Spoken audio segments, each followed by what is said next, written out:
in bao rice fields, there is a echinoclea is very much common. This is the chase in rice.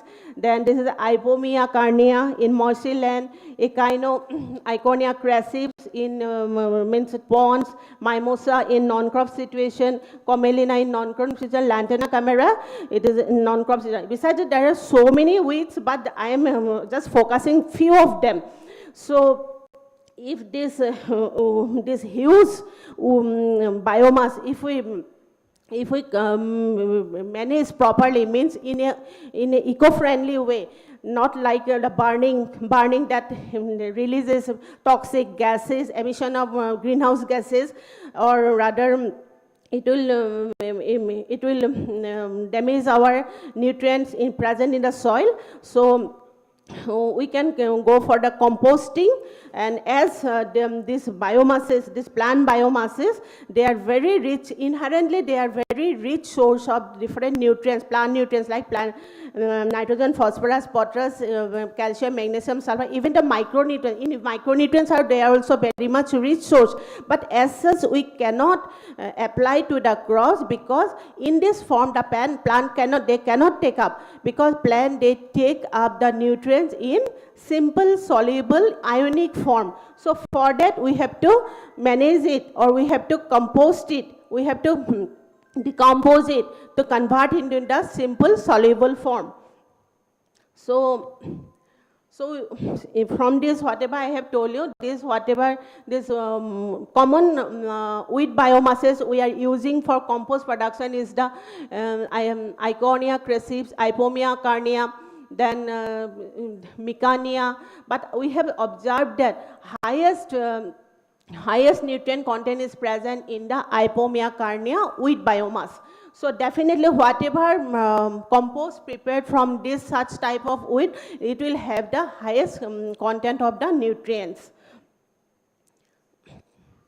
So this is one option. So that is composting. We can manage our huge biomass that with the help of that is vermicomposting. That is with the help of earthworm, we can convert the wheat biomasses into wealth, that is organic manure. These are different species we can use for our compost production. This is Utilus eugeni, Perenix excavators, Icenia foetida, and there's so many, there are lots many species, but these are some species which are found to be well adjusted with our climatic conditions. So these are only the production procedure. I am not going into detail for production procedure of vermicomposting.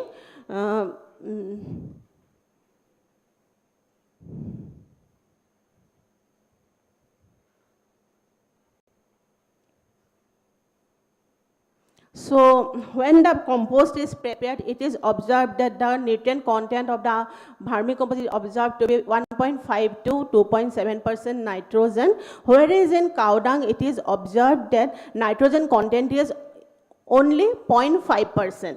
In the phosphorus, in case of phosphorus, it is 1.2 to 1.8% in case of vermicompost, but in case of cow dung, it is 0.3 to 0.8%. Then potash, similarly potash, 1.5 to 2.54% in vermicompost, where in normal cow dung, it is 1.3 to 2%. So similarly, definitely this vermicompost is having higher nutrient content than that of our cow dung. So we are going to we should not waste our cow dung just simply adding on our crop field, but instead we can go for use the cow dung for preparation of the vermicompost. So these are some advantages of vermicompost, because this is rich in nutrients. Because while for while we are growing for rice, say for rice, we have to apply nitrogen, phosphorus, potash separately in the form of urea, SSP, or MOP. But in the case that when we go for the composting, we're going for applying composting, then only one thing we have to apply, only compost, because it is a combo pack. It consists of all the nutrients, the mesonutrients, micronutrients, and the secondary nutrients. Okay, right? So even this this fertilizer material we cannot store for a longer time, but the vermicompost or any other compost we can store for a longer time. But there should be that at least 30% moisture should be there to retain the sustainability of the microbes. Because why this vermicompost are superior than other compost? Because it consists of some microbes, and whatever the selected earthworm strains we are using, they are releasing this microflora during they are releasing this vermicompost, because this is present in their digestive tract, right? So, Dr. Monto, please come to concluding okay. remark. Time is on. Concluding remark, please. Okay, okay. Yes.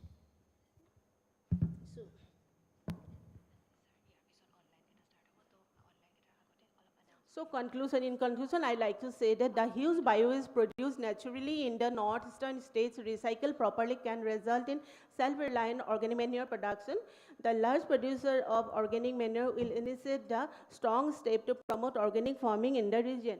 And the way ahead is that, besides with biomass, other naturally available biowaste, including agricultural waste, to be recycled with 3Rs principle for reduction of environmental pollution and become a fully organic region in the country in the coming days. Thank you so much. Thank you. So we can invite a question from for Dr. Mohanto, an audience.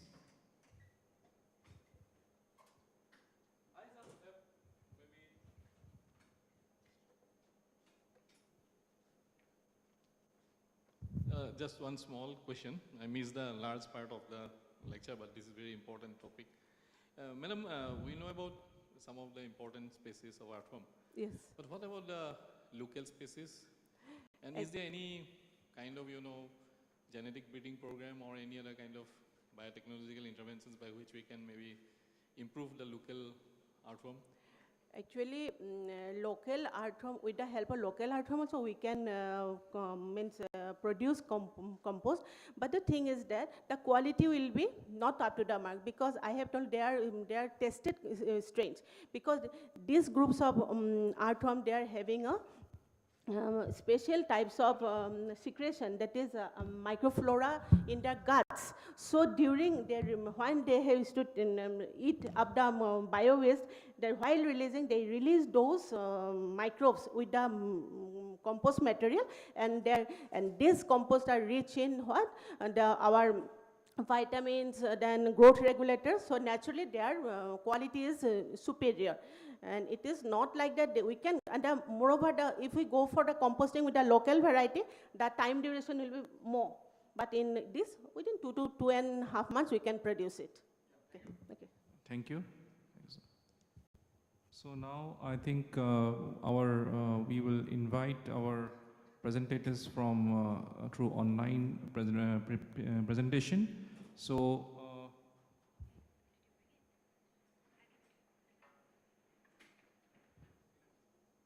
So now the next presenter, he will be giving the presentation on through online. It's Madam Meenakshi. She will be talking in the line of development and characterization of composites using hospital waste. So is Madam Meenakshi is in there? Are you there?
Arunima. So we'll be going to our next presenter, Arunima Gogoi. She is going to talk on creating wealth from kitchen and banana waste through efficient management practices. Over to Arunima Gogoi.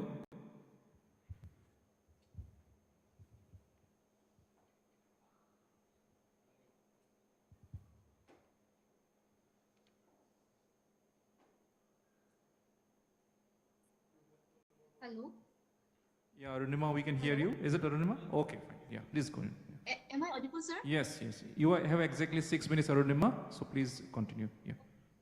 Okay. Shall I start, sir? Yes, please. So, good afternoon, everybody. Now I'm going to present on the topic that is creating wealth from kitchen and banana waste through efficient management practices. So, India is predominantly agricultural based. From agricultural sector, every year it generates a high quantity around that is agricultural waste that is around 350 million ton. And nowadays, dumping of agricultural waste on earth surface or water bodies or incineration of wastes without considering the safety of the environment are the common practice, which creates environmental pollution, air pollution, soil and water pollution, and also it affects the health issue of the living organism. So a GR for proper and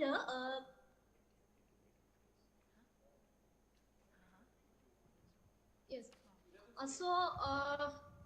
Therefore, proper and on-time management of agricultural wastes in a holistic way is necessary. Managing waste properly is important to minimize environmental impact and maximize the potential for recycling, reusing, or safely disposing of these materials. And the conversion of the wealth from the agricultural wastes by using the efficient management practices is another object. And last objective is to boost the economy by using the waste and the utilization of the waste to converting it to the value-added product. So, as per the National Horticultural Board, India is the largest producer of the banana with annual production of the 32 million ton, which accounts 28% of the total world production. So banana growers usually dump this garbage in river, pond, or lakes, and it leads to the air pollution. So there is a need to use this huge waste to mix value-added products, which will increase the incomes of the banana growers. So different banana the byproduct. That one banana byproduct here are the different types. That is banana fiber. So banana fiber, that is one of the byproduct that is extracted from the pseudostem. So it has the good physical, mechanical, and tensile properties. So after harvesting the banana, we have to cut the pseudostem. This is the process how we can make the banana fiber.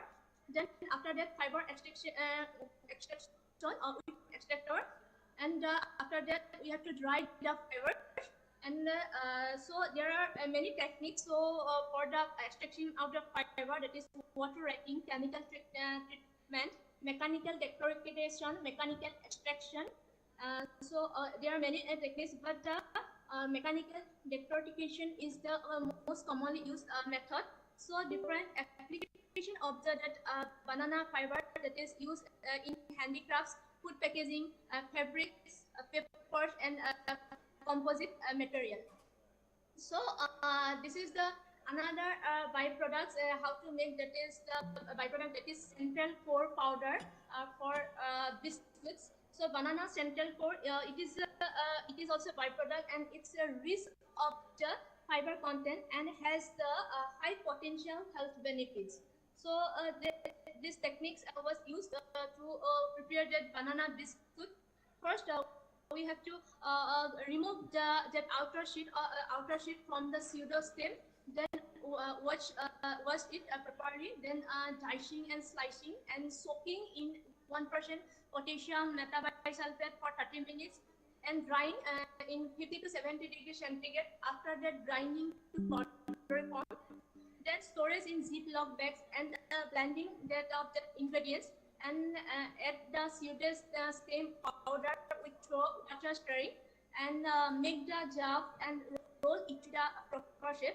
After that, the cutting with cutter and baking at 120 degrees centigrade for 15 to 20 minutes.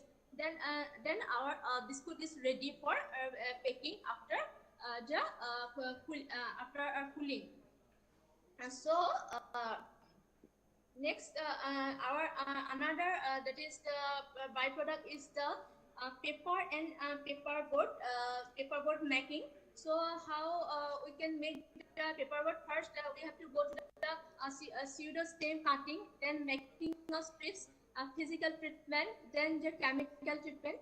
And after the chemical treatment, that includes the cooking with 15% 400 ml sodium hydroxide solution, neutralized with 0.05 normal hydrochloric acid, peroxide treatment, and making slurry, taking the optimal ratios. And after that, sit and decant the making, then dry, then final that the product is ready. Actually, that banana pseudo that can this board is also used for craft paper, and that banana pseudo stem is a rich source of cellulose, that 40 to 50% of cellulose. And so according to the estimates, there are 500 units in India that produce handmade paper and board with total production of nearly 50,000 tons. The handmade paper industry in India has experienced a significant growth recently. That turnover of rupees 250,000 million. This industry that provide that employment opportunity for about 50,000 people, and then that most of the people that are located in the rural people. And that paperboard, that the properties, this is a high tensile strength, bursting strength, and abrasion resistant, moisture resistant, durability, and usability and printing ability. So that is also can be useful in food packaging.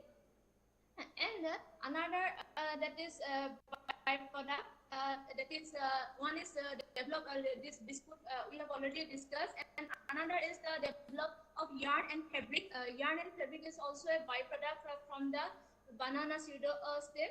And another byproduct, that is disposable plates that develop from the banana stem. That disposable plates, that banana leaf plates, that are biodegradable and alternatives to plastic and polyresin plates, because in ancient times banana that leaves are used to serve as meal, as well as to that prepare the steamed food.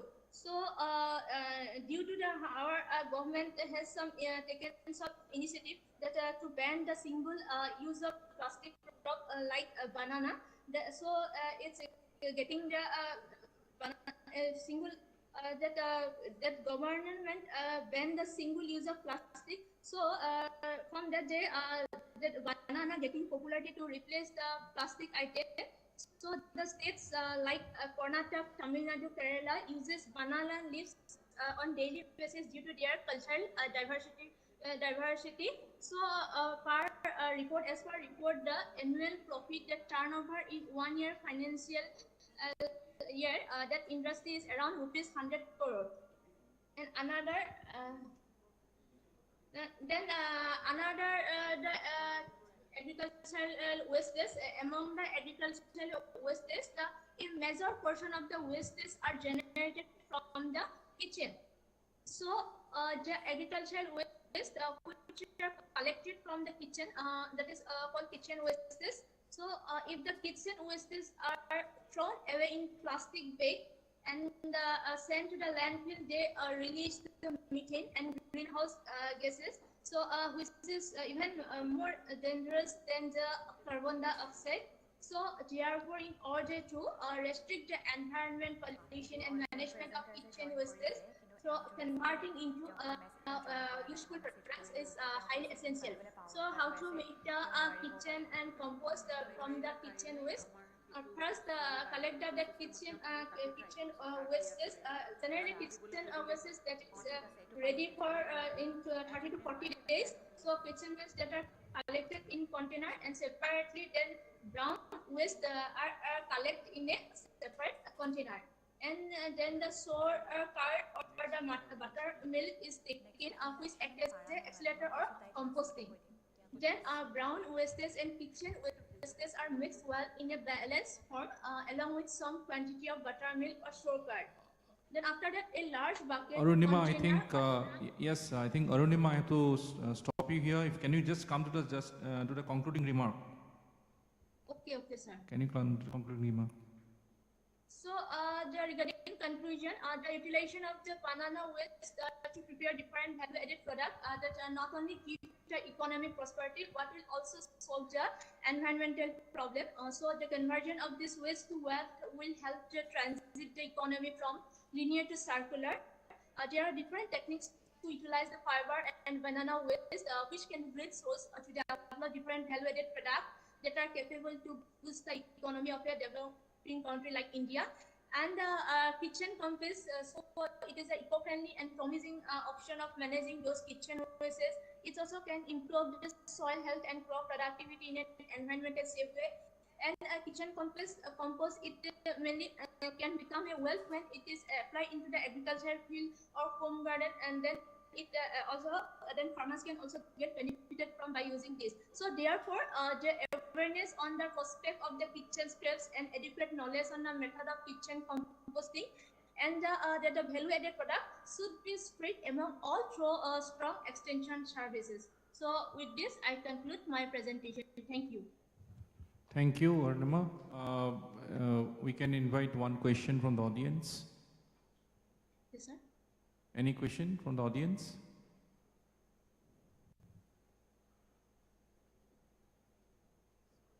Okay, I just, because I can ask one question. Arunima, just, it's interesting because you talked about banana, and banana seems to be an interesting fruit, because keeping in mind also the distribution in Northeast, we have a lot of species of banana. But if you look into the collection, because what I could feel is that it can only be collected at mass only from certain institutions, like where this is served regularly. So is it an individual collection that you are promoting, or is it something at an institution level you are thinking about? No, actually, if it will be beneficial, if the farmers, it will be in their in group level. Nowadays, there are many type of organization, and there are different type of FPO, FTC also are there.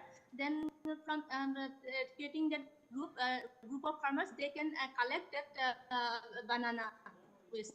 Okay, okay, thank you.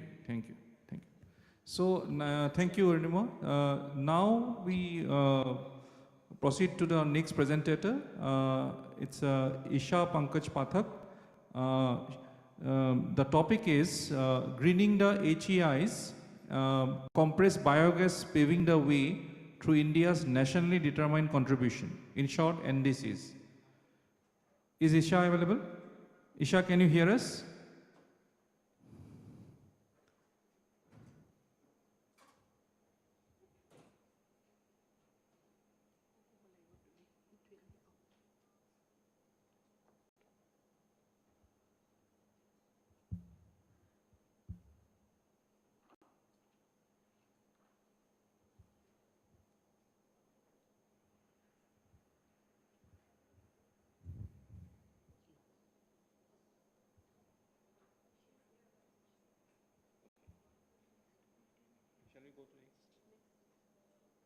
Isha, are you there?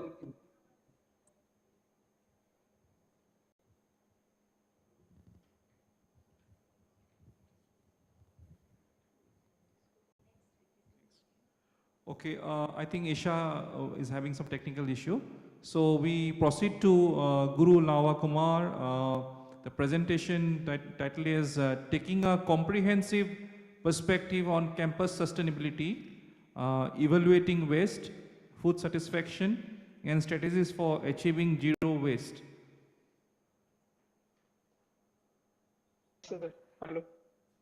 Hello, is it Guru Lawakumar?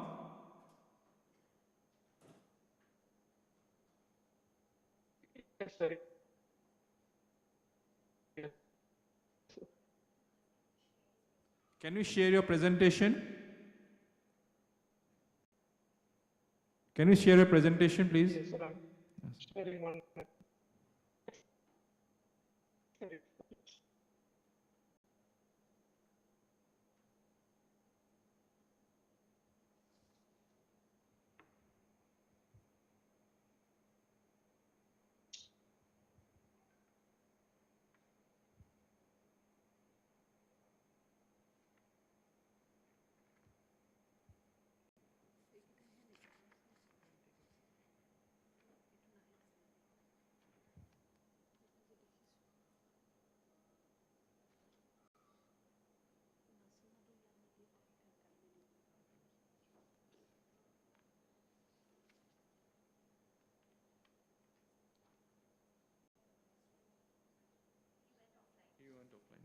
Okay, now because of the technical issue, we will now go to next presenter, Bhashwati Devi. Bhashwati, are you there? Yes, sir. Am I audible? Yes, you are audible. Can you share your presentation? Yes, sir. She is going to speak on adsorption of fluoride ions from aqueous medium using activated carbon supported tetrametallic oxide system.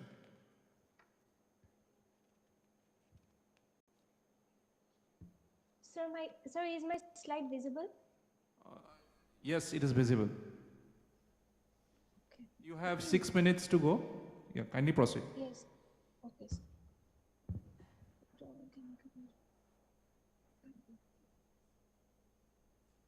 Put it in slideshow, please.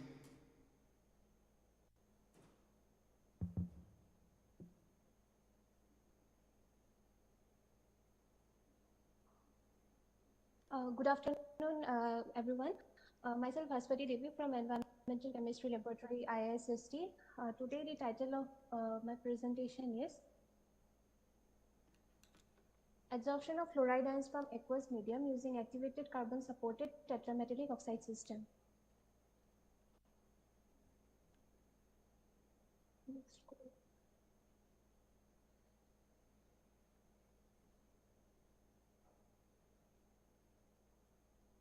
Can I have the next row?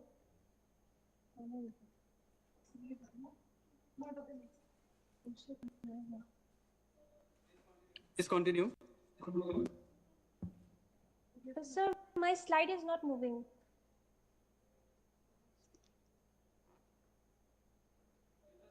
Just continue. You continue. Please continue. Sir, my slide is not moving actually. From first slide is only in first slide only.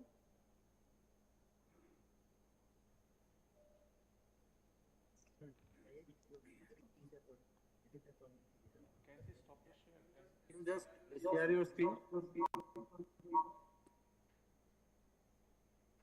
Sir, I shared. Is it visible? Yes. Yes. The first slide is visible, but after that it is, I think it is not moving, right? Yes, sir, it is not moving. Can you do one thing? Can you just stop sharing and share it again? Stop sharing and again you restart. Share the screen.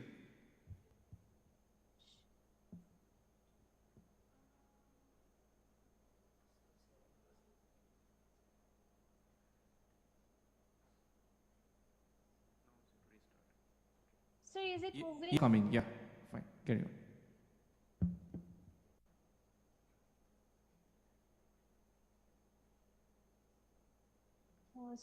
We all know that fluoride contamination in water is a great threat to mankind. Fluoride get released into the environment from natural sources and anthropogenic activities. From natural sources like from fluoride-rich minerals like fluorspar, cryolite, fluoropatite, and anthropogenic activities like chemical, glass, and ceramic industries, coal power stations, electroplating from toothpaste, medicines, mouthwash, etc. Fluoride leads to various health effects in human, like it causes skeletal fluorosis, tooth mottle, bone disorders, arthritis, infertility, osteoporosis, etc. According to World Health Organization, the permissible limit of fluoride is 1.5 milligram per liter. Here are some of the pictures which are being shown of dental and skeletal fluorosis of the people of Topajuri village in Hojai district, Nagaon, Assam. So, according to his monitoring study which was conducted in the Nagaon district, it was found that the different areas in Nagaon district are highly contaminated due to fluoride. So, as a solution to the problem, we have developed a tetrametallic oxide system supported over activated carbon. The activated carbon, which was prepared in accordance to prepare the adsorbent, was at first developed by using uryl peroxide, which is a biomass waste. So, in context of the theme, here also in our study also we have prepared the activated carbon from a waste biomass and we have converted it into activated carbon, that is evolved from the waste biomass. The activated carbon is prepared by using lime as the activating agent, which was not being explored by any of the researchers earlier. We are the first to explore it. Next, for the preparation of the tetrametallic oxide system, we have used four metals in the form of salts, that is aluminum nitrate, calcium chloride, ferrous sulfate, and magnesium chloride to prepare the tetrametallic oxide system. After the preparation of the tetrametallic oxide system, both the activated carbon and the tetrametallic oxide system are mixed in 1:1 ratio to prepare the adsorbent for fluoride removal. Next, the characterization analysis of the adsorbent system was performed before and after adsorption of fluoride ions. Here, figure A shows the FTI spectra of the activated carbon before and after adsorption of fluoride. Figure B shows the TGA spectra of the adsorbent, which shows thermal stability up to 750 degrees Celsius, and figure C is the X-phase spectra of the adsorbent system before and after adsorption of fluoride ions, where we can see the red color curve shows the experience survey of the adsorbent system after adsorption of fluoride ions, where we can see that a peak for fluoride ion was also obtained. Table 1 shows the binding energy of the various metal ions along with oxygen and carbon responsible for interaction with the fluoride ion. Next figure is the same electrographs of the adsorbate system, which shows that before adsorption, the adsorbent system was porous, but after adsorption, the adsorbent system was the pores of the adsorbent system was clogged due to adsorption of fluoride onto it. And from the EDX spectra also, we found a peak for fluoride ion, which suggests that fluoride is successfully adsorbed into the adsorbent system. Next, batch adsorption study of the adsorbent system was performed by taking different initial concentration of fluoride, that is 2, 4, 6, and 8 ppm. So as to optimize the different parameters like pH, adsorbent loading, time, and temperature. The optimized pH was found to be 7, optimized adsorbent loading was found to be 6 gram per liter, optimized time to 40 minutes, and optimized temperature to 98 Kelvin, which leads to removal percentage of fluoride ions to be 99.9%, 96.7%, 96.06%, and 95.93% respectively for the four different initial concentrations. Next, the mechanism of fluoride adsorption, probable mechanism of fluoride adsorption, which is responsible upon adsorption onto the adsorbent system is ion exchange of fluoride ions with the hydroxyl groups, hydrogen bonding of fluoride ions with the hydroxyl groups, and ion pair formation between the hydroxyl groups and the fluoride ions. Next, we have performed the kinetic study and equilibrium study, which reveals that the adsorption process follows second order kinetics and Freundlich isotherm model. Next, we have applied the adsorbent system into real water system. For that, we have what we have done is that we have gone to Nagaon and we have collected 10 water samples from the Topajuri village of Nagaon, Hojai district, Nagaon, Assam. Here are some of the pictures shown of sample collection and And some of the pictures are also shown with the fluoride affected people of Tapajri village in Nagaon district. The collection was done in 28 March this year. And upon application of the adsorbent system into real water, satisfactory results were obtained. Bhashwati, can you come to the concluding remarks? Yes, sir. Finally, I have concluded that the tetramethyl oxide system was prepared from a thrown-away plant biomass by using a low-cost and non-toxic activating agent, ultimately converting a biomass waste to wealth. And the activated carbons was 98.4% removal efficiency of fluoride ions by using 6 gram per liter of adsorbent dose. And at 240 minutes of contact time, pH 7 and temperature 298 Kelvin. The adsorption process follows pseudo second order kinetics and chronic isotherm model. These are some of the references which I have used in preparation of my slides. Finally, I would like to acknowledge Indian Institute of Technology, Guwahati, for providing me the platform to present my work here. My supervisor, SEC ISST, for lab support, and my lab mates and resource scholars of ISST. Thank you. Thank you, Bhashwati. May I ask the audience for any questions?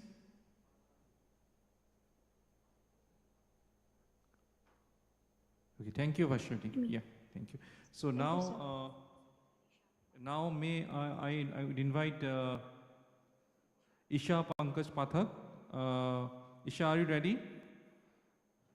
Yes, sir. Okay, her topic am I is... audible? Yes, you are audible. Her topic is greening the HEIs, complex biogas paving the way towards India's nationally determined contribution. Isha, you have exactly 6 minutes. Okay? Yeah, can you start? Yes, okay. sir. Please share the screen. Yeah. Sir, is my presentation view visible? Yeah, it's audible, but sorry, it's visible. You can just make it big, make it in a slideshow presentation. Yeah, yes, sir. Yes, sir. I'm doing that. Is it okay now? Okay, fine. Okay. So, good afternoon, everyone. This is Isha Pankaj Pathak from 4th year Civil Engineering, IIT Indore. And my topic is greening the HEIs by the compressed biogas methodology, that is paving the way towards India's nationally determined contributions. So let us take an overview of what the situation of CBG in India is. CBG, that stands for compressed biogas, has only 0.326% of the total installed renewable energies capacities percentage. Now, if we see the characterization of the municipal solid waste that is generated in India, there is about 40% of biodegradable waste. And the total waste that is generated is around 16,000 tons per day. So that says that we have a lot of potential for the CBG that can be installed in our country.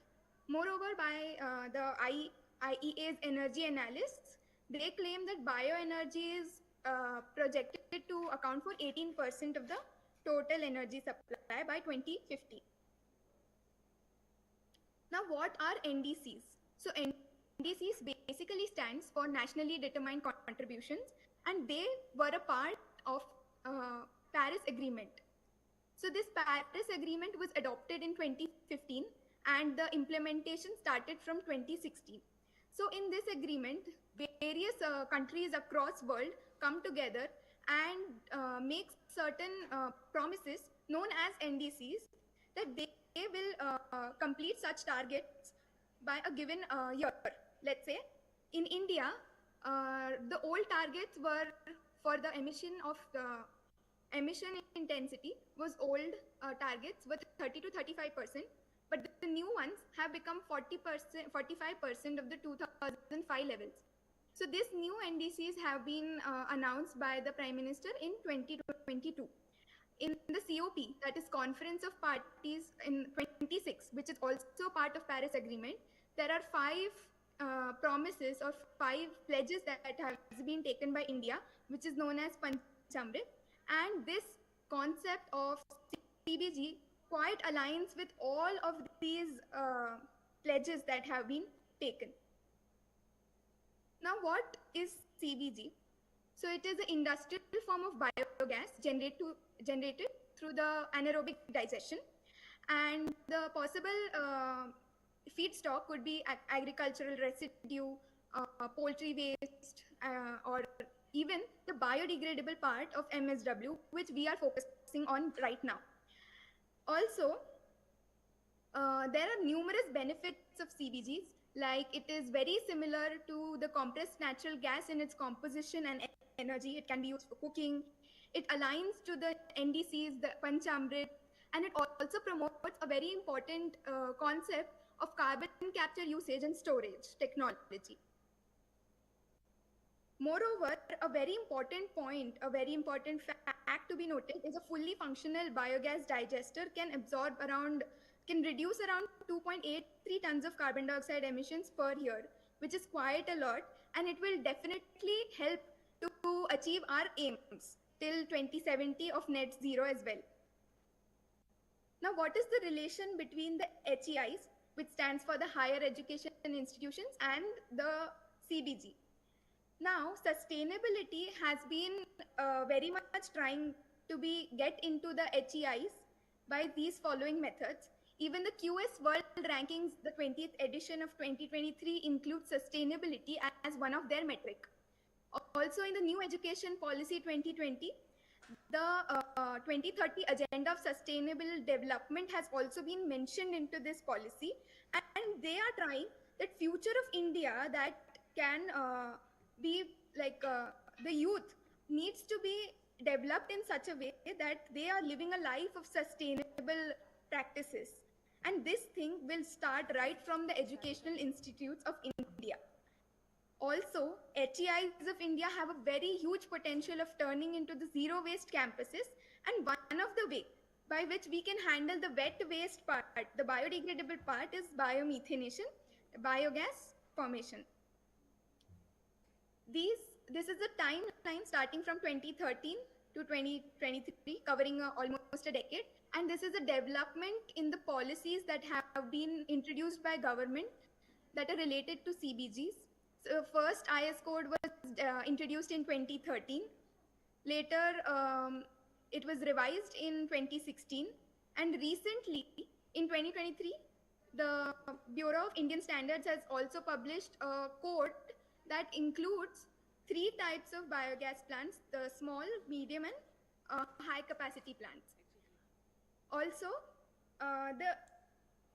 there have been inclusion of CBG in the 2020 year in the RBI's priority sector lending. That means that interest rates for the financing of CBG plants have been into a moderate levels, and this is one of the sector where loans can be given a priority. These are a few case studies across the HEIs of India where biogas plant has been installed and being used. So in IIT Delhi, they have installed a capacity of 25 meter cube biogas per day. And this biogas that is generated are used into 4-wheelers and 2-wheelers that have been developed by them, which can run on the biogas, the upgraded biogas, basically the CN so they are run in the campus itself. The second case study is about IIT Bombay. So this is having a 2 TPD biogas plant, and the feedstock comes from the mess, the kitchen waste, following at the capex as well. Next comes the IIT Guwahati biogas plant. So it is a pilot scale plant, and the feedstock is Hydrilla verticillata, and this is mainly used for experimental purposes, and the image has been given. Also, there is a plant in NIT Silchar. So they are also using kitchen waste, and its capacity is around 100 kg waste per day. So these are a few challenges when we are trying to set up the biogas plants in HEIs. Please come to the concluding remark. Okay. So these are the recommendations as well. So the conclusions are that India and world are moving towards sustainability, and biogas plant is one of the way that we can promote sustainability. But the main point here I am trying to make is that there are deficiency of policies which are inclined to CBG, and they are trying to align HEI campuses as well. So that can be a scope where the improvements can be made. So thank you so much. I am open to questions. Okay, thank you, Isha. May I invite a question from the audience?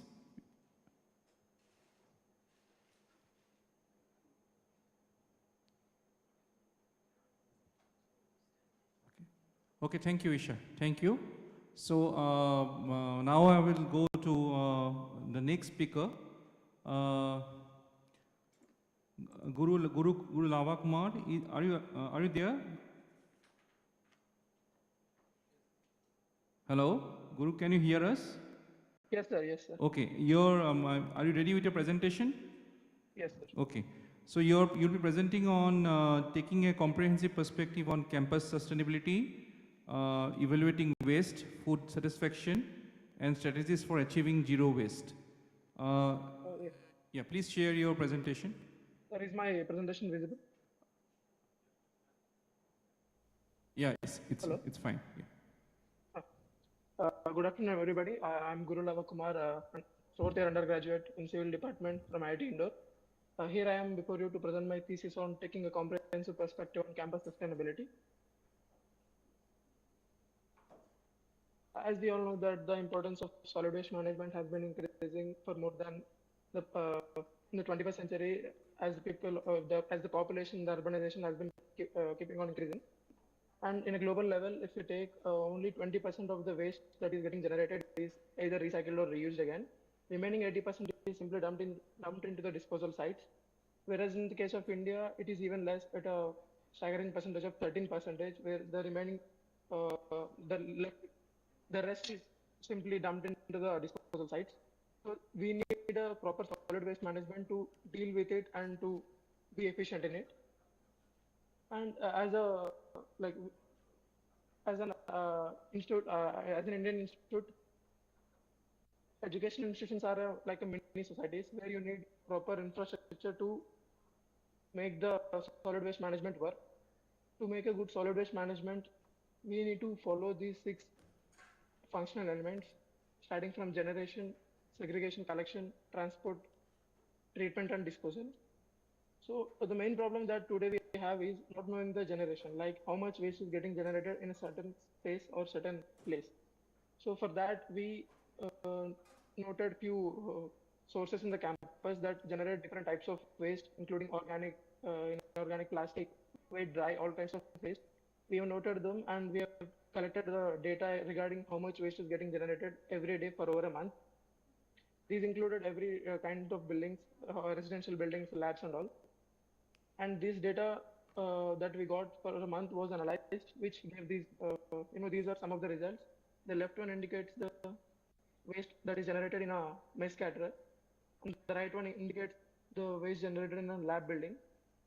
These the deeps and the ups and flows in the graph on the right is because of several factors, including weekends.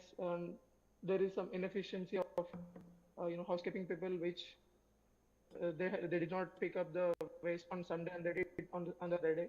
So all these factors did implement the graphs.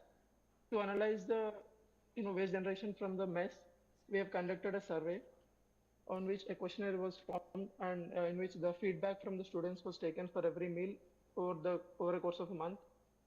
And then we got around 500 to 600 responses on an average every day. We have analyzed that data and we have made this analysis.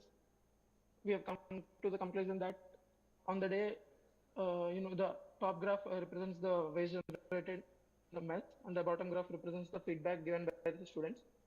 On Friday, if you see there is a peak in the waste generation, and on that day, on the same day, we got the worst feedback from the students.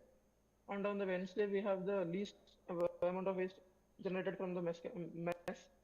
And on the same day, the feedback was the best from the students. This directly implicates that the food waste that is getting generated is inversely proportional to the liking of the food, the quality of the food. Then moving forward to know about the collection segregation system that is adopted in the campus, we have went to all the dustbins that are there in the campus, and we have analyzed their size, shapes, and placements, their geolocations, the type of waste that it collects, and all. With that data, then we have used the QGIS software, Quantum Geo Information System software, to analyze the distances between the dustbins, so that so to check whether they follow the solid waste management rules or not, and the usage of each dustbin is analyzed, whether there is a proper color coding is required at that point or not. These changes were noted. Then moving into treatment, after analyzing the whole waste generation in the campus, we got to know that the organic waste is the majority part of it. We can treat the waste in several more ways, like plastic recycling, paper recycling, composting, biogas, anything. But since the majority portion is organic, we have to take care of that first.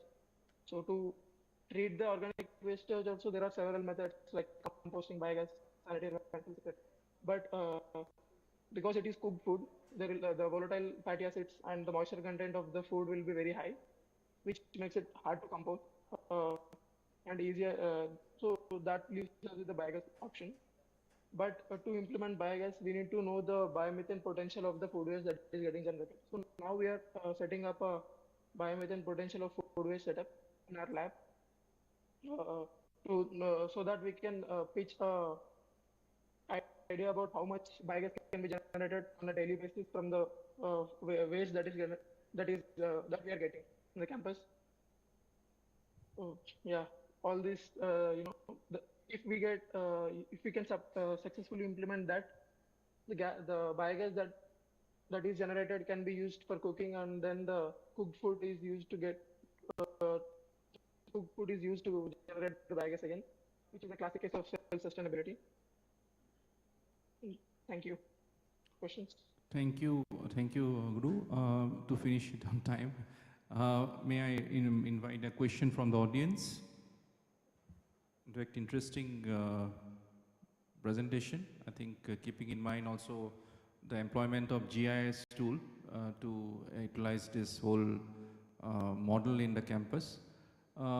If none of them have any questions, may I ask just a sort of a understanding that it's good to see the employment of a GIS tool in your model.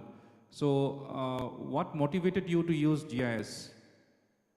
Sir, we had a GIS.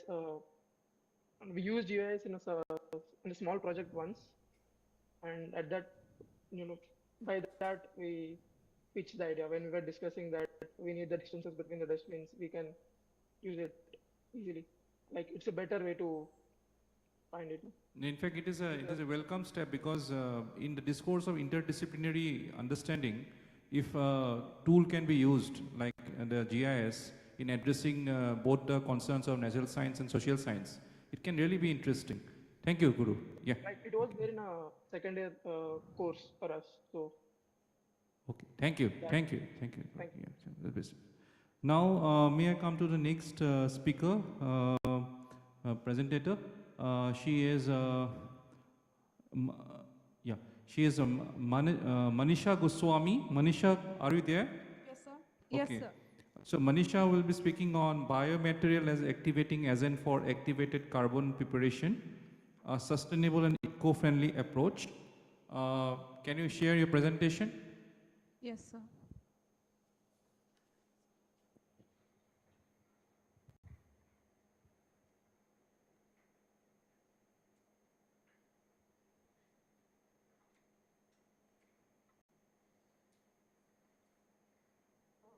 Screen. Sir, are my slides audible? Sir, not yet. not yet. Share share content. Yeah, it's visible now. Can you go to your first slide and share it? Share. Go to your first slide. Sorry, go to your first slide and come to the slideshow. Yeah, slideshow. Yes, sir. Yeah, now you can start. Yeah. Yeah. Okay. You have 6 minutes, okay? Okay. Sir. Oh, thank you, sir. Good afternoon, everyone. Myself, Manisha Goswami. I am from ISST Guwahati. And today I am going to present on the topic biomaterial as activating agent for activated carbon preparation, sustainable and eco-friendly approach. We know that activated carbons are the materials that are produced from a carbon-rich source from any carbon-rich organic material that had high carbon content, and the activated carbons have incredibly large surface areas per unit volume and a network of submicroscopic spores, which can be used as an adsorption of foreign substances. Activated carbons are mainly so how much size range? I have changed my slide. Hello? Yeah, I think the slide is activated carbon. The first word is activated carbon, is a material. So it is visible to us. Are you changing your slide? Yes, sir. Can you do just quickly? Can you just first of all go back and again share the slide? Stop sharing. Stop sharing and again you restart it.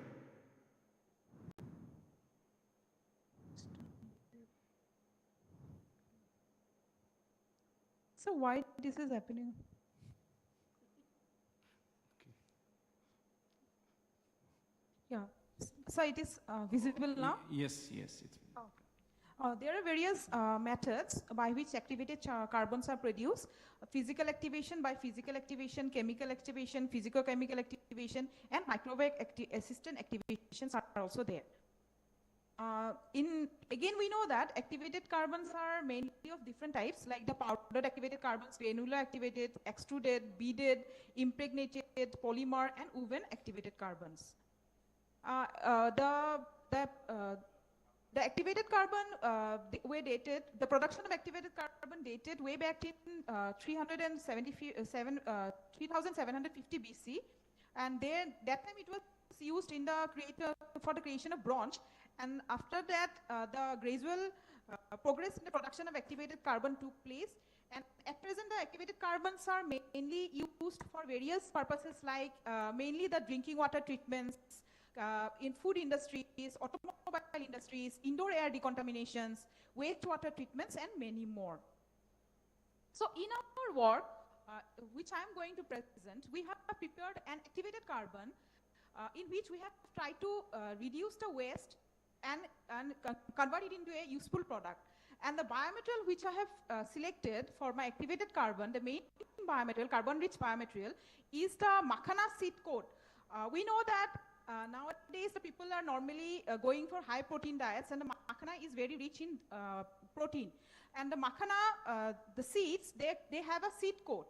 After the harvest of the makhana seed, they remove the seed coat and just they throw it as a bio waste. So I have collected those makhana seed coat, and I have, which I have done from the collection of the makhanas were mainly done from the depot bill, and I have extracted the seed coat from them. And the main highlight of my work is that I have used an alkali, which is the edible alkali, which we in common language, in Assamese language, we call it as khar. Where it is a very good food, which is used as a food additive by the Assamese society. We know that khar is mainly produced from the banana varieties, but in my khar, the khar which I have used, or the ash which I have, the khar which I have extracted from the ash, I have taken Vigna mungo plant, that is the black gram or the mati mahar dali, which it is found that in some Assamese society, khar is also extracted from mati mahar dali ash, that is the black gram ash. And the activated carbon which I have prepared is not only economically sustainable, but it is also a green technique. So for the preparation of the activated carbon, which I have named as EFSC ACBGA, for that I have first collected the makhana seed coat. I have washed the seed coats, set dried it, ground it into powder form, and then finally I have sieved it, and then I have washed it with distilled water till colorless and turbid washing was obtained. And then I have air dried it in the oven and that kept it from desiccator. And the black gram ash, that is the black gram, that is the Vignamungo plant, I have collected from a village in the Kamrup rural district, that is Kamrup rural district of Assam. The black gram ash I have prepared from the black gram plant. In some, the villagers, what they do is that they, after harvestation of the black gram, that is the urad dal, they throw the plant. And they sometimes what they does is after drying, after these plants, they burn it into ash, and these ashes they use it. They use for the extraction of the khar, which they locally use as food additives. So I have collected that black gram ash, and from that I have extracted the black gram alkali, which I have used as the activating agent, and I have impregnated in the ratio of 2:1. And the activation temperature was 350 degrees centigrade. Since it is novel material, so I have done for the, first I have gone for the characterization of the ash, that is black gram ash, and the physicochemical characterization, it shows that the pH was I think Mansi, you have to, Manisha, you have to come to your concluding remark. Yes, sir. Yes, sir. Sir, some physicochemical characterization have shown that it is highly basic, 10.75, and had low moisture, and the carbon content was also less. In addition, potassium, magnesium, and iron content was very high. Some FTIR and TG analysis of the ash was also done. And then the activated carbon which I have prepared, I have done some basic characterization, that is the FTIR, TGA, CHNS, and the bed surface area, which proved that the carbon content of the BZA, that is the activated carbon, was 66.021%, and the surface area was 420.53 mg per square per gram. And the zeta potential was negative, with the highest negative value of 36.1 MB. So in that way, it can be it has been proved that the activated carbon can be successfully used as an adsorbent. Sorry, I have to stop you here. Yes, please come to the conclusion. Sir, I am going to the conclusion. So in conclusion, I can say that I have developed an eco-friendly and cost-effective activated carbon from the black gram ash, and the black gram ash is obtained from the black gram plant, and its activity was tested in the removal of lead ions, where I found 95.8% removal at 150 minutes per gram. Thus, the developed activated carbon from waste material represents a condemnable technique for transforming waste into valuable resource. Thank you, Manisha. Thank you. May I invite at least one question for her, Manisha, from the audience? Any comment or suggestion, question? Okay, thank you, Manisha. So now I move on to our next presenter, Priyanka Srivastava. Priyanka, are you there? Yes, I'm. Okay, am I audible to you? Yes. Okay. Am I audible? Yeah, you are audible. So you'll be presenting on biochar for sustainable environment, a roadmap towards a circular economy. So can you share your presentation? Already shared it. I am not sure it is visible or not. Just a minute. Yeah, it's connecting. Hold on. Yeah, it's coming. Yeah, it's visible. So you have exactly 6 minutes. Please continue. Yeah. Sure. So, good afternoon, everyone. I would like to thank the organizers for allowing me and giving me an opportunity to speak at this conference.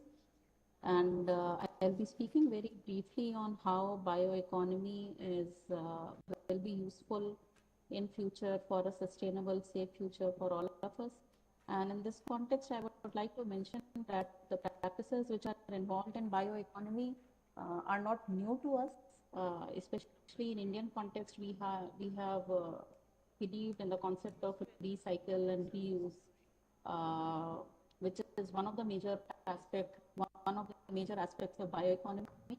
And technically, we are turning to it again, since we are facing a major crisis now, as we know that all the practices we are currently into is leading to a lot of disturbances in the climate. We are contributing to a lot of greenhouse gases, including carbon dioxide, through the practices in transportation, agriculture, manufacturing. And because of this, we may face, acute climate change over a period of time, which may lead to about 250,000 deaths by 2050. It will also lead to biodiversity loss, undernutrition, water scarcity will be there, and soil degradation is almost happening. So, in order to prevent all this, or in order to, uh, you know, uh, prevent the situation in future, uh, we have to turn to bioeconomy, which involves the aspect of biotechnology, bio-based economy, stretching to circular economy, which involves reuse of materials and products towards zero waste. And we also know that biomass, be it from animal or plant source, is the only renewable source of carbon we have, which is a natural replacement for fossil fuels, chemicals, and carbon-based materials. So if we switch to bioeconomy, we do have a potential to reverse the effects of climate change. We can ensure food security, energy independence, environmental sustainability, and so on. So, uh, I'll share a few examples on waste to wealth regeneration. Like this is one of the studies that we conducted, which we did a few years back, my students. So we know that this citrus limita pea, which is in Hindi it is called as mosambi. It is a fruit which is very much used for the patients. So basically there is a lot of biomass, lot of peels which accumulate as a waste. So also it can be used as a manure. And what we did, we took the peels of this citrus limita and we converted it into aqueous extract, and we used to synthesize silver nanotubes actually, which were further employed for wastewater treatment. So what we did, we synthesized, we used this extract, and we synthesized the silver nanotubes from a silver salt using this extract of citrus limita as a reducing agent. And then we use these particles so we developed a small prototype of a filter, water filter, and we use these particles in addition to activated charcoal, which is normally present in water filtration cartridges, to see whether it can treat crude water. Can we get clear water from the wastewater? So the water which we actually took was deep brown in color, very dirty, and heavily contaminated with microbes. And what we got as the resultant, the filtrate, was a clear water. And to support this study further, we just cultured this crude water onto the Petri plate, and we saw that E. coli is one of the major organisms which is present in contaminated water. So we saw that with the increase in concentration of silver nanoparticles with activated charcoal, the number of E. coli drastically reduced on the culture plates. So this is one of the examples of waste to wealth. And this is not the only example. Recently, there have been other studies where citrus limita peels have been used for production of yeast enzymes, for extracting catalyst for biodiesel production, also for recovery of gallium, which is used in semiconductor industries. So people have been working directly or indirectly in bioeconomy.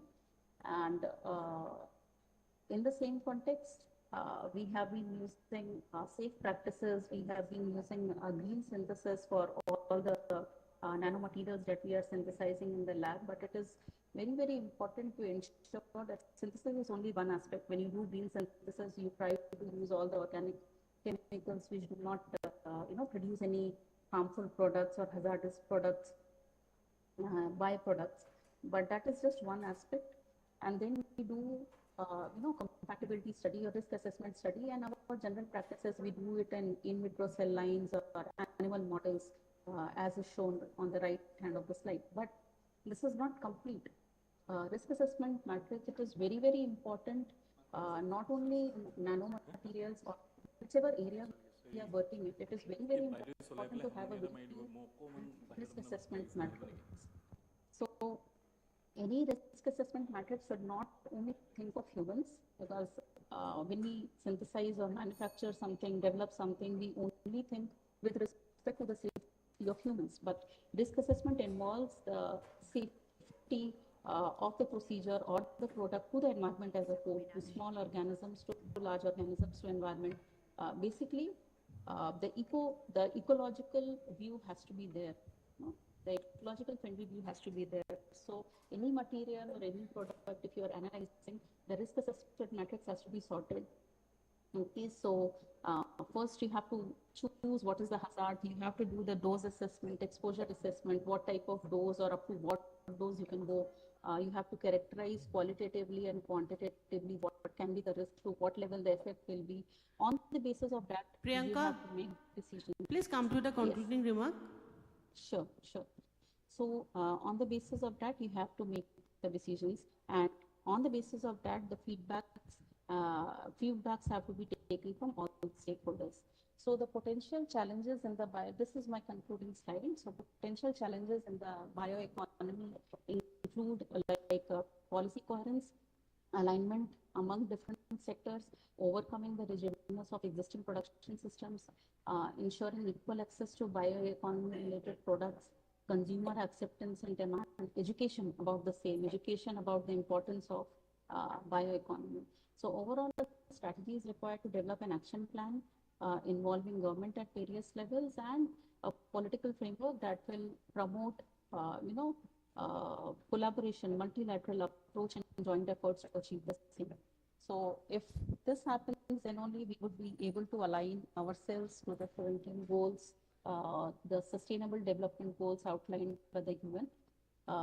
With this, I'll finish my talk. I would like to acknowledge all my collaborators, the funding agencies, Department of Biotechnology, all my students who did this work, and Center for Nanobiotechnology, VIT Vellore, who allowed me to perform this work and supporting all my goals.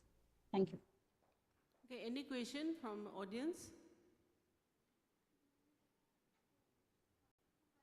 No question. So thank you, Priyanka. Thank you.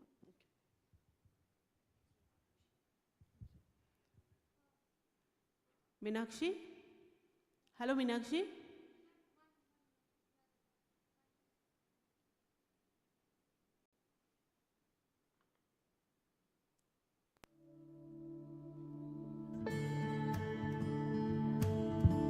Yes, ma'am, am I audible?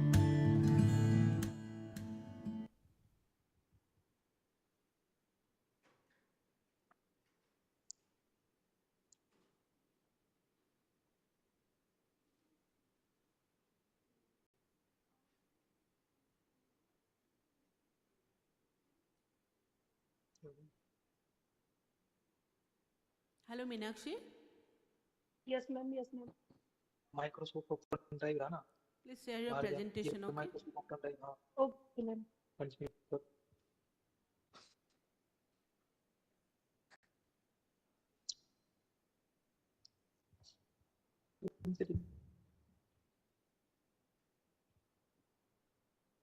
ये नहीं productivity ये शायद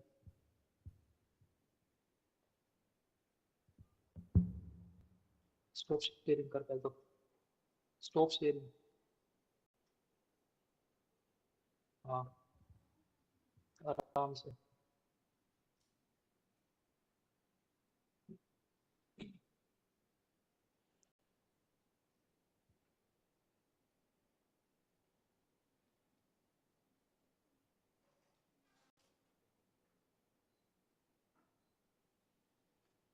Google Drive में थी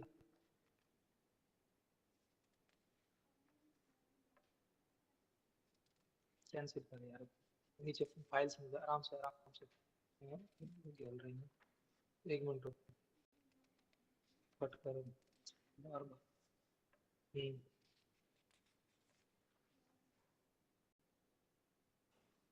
अच्छा तुम्हारा हाँ ये रिकॉन्ट्रैक्ट पीपीटी यस गूगल हो गई ना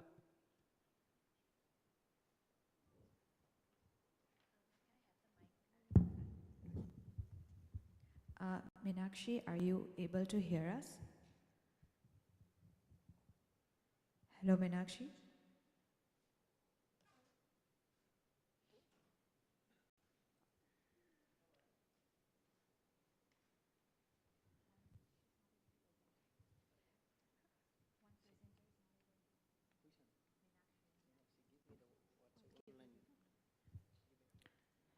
Hello, Meenakshi, are you able to hear us?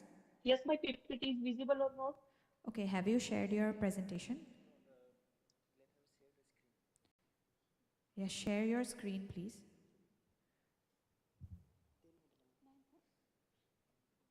Can I connect audio, please? Wait.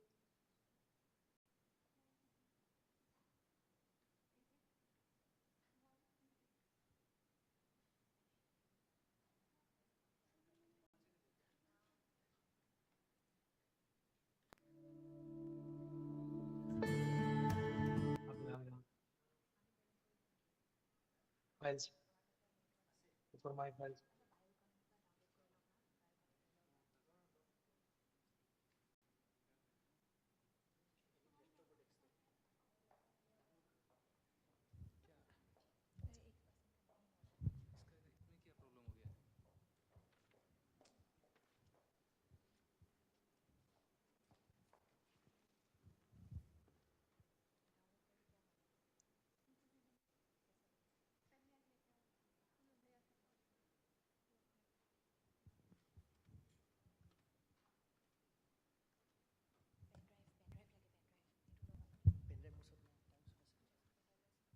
हाँ ये डाउनलोड डाउन 3 नंबर पे हाँ ये रहा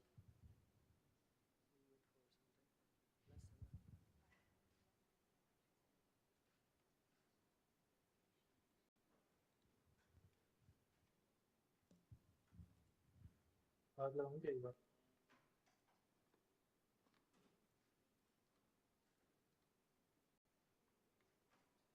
इसका बस नहीं होता है।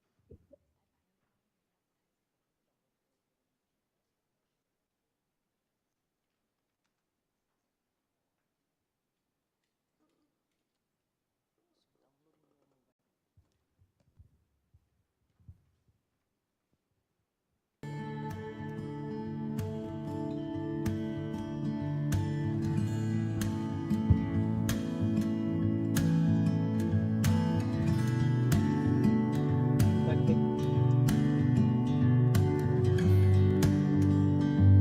इसमें जा इसमें डाउनलोड चेंज से हुआ cancel out submit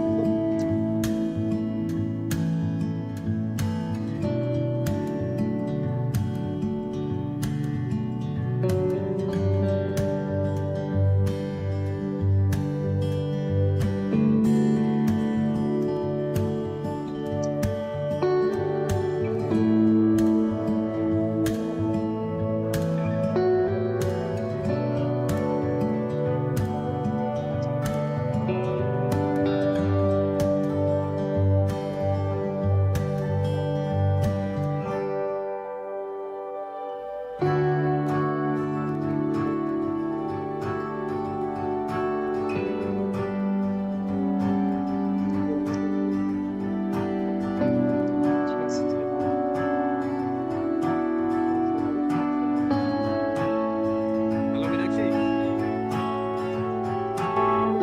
sorry sir I We are sharing your PPT presentation. You just continue from your side. sir actually some because of some technical issue I can't connect my PPT. Hello, Meenakshi, we will be sharing your presentation, okay? So you just continue speaking. Okay. Okay, so when you see your presentation on the screen, you can start speaking, okay? Okay.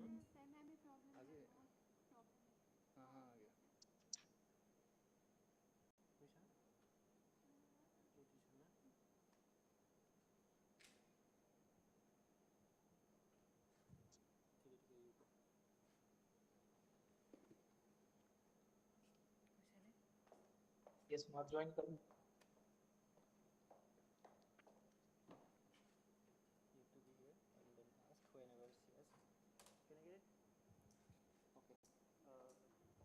Okay, Meenakshi, are you able to view your slides?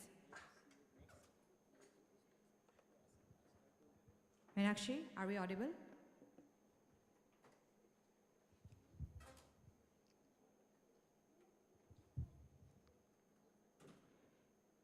Meenakshi, are you there? Can you hear us?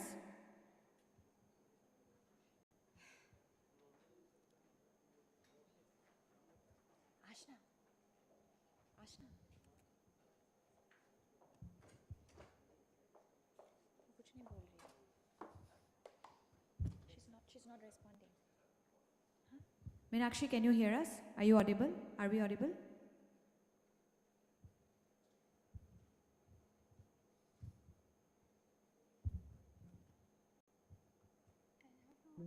You can. Hello. Meenakshi, please unmute yourself and. Yes. Am I audible, ma'am? Hi, yes, you are audible. Can you see your presentation?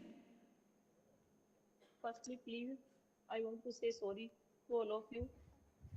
No, Good that's evening, okay. all of you. We are short on time. So can you please continue with your presentation? If you can see the slides.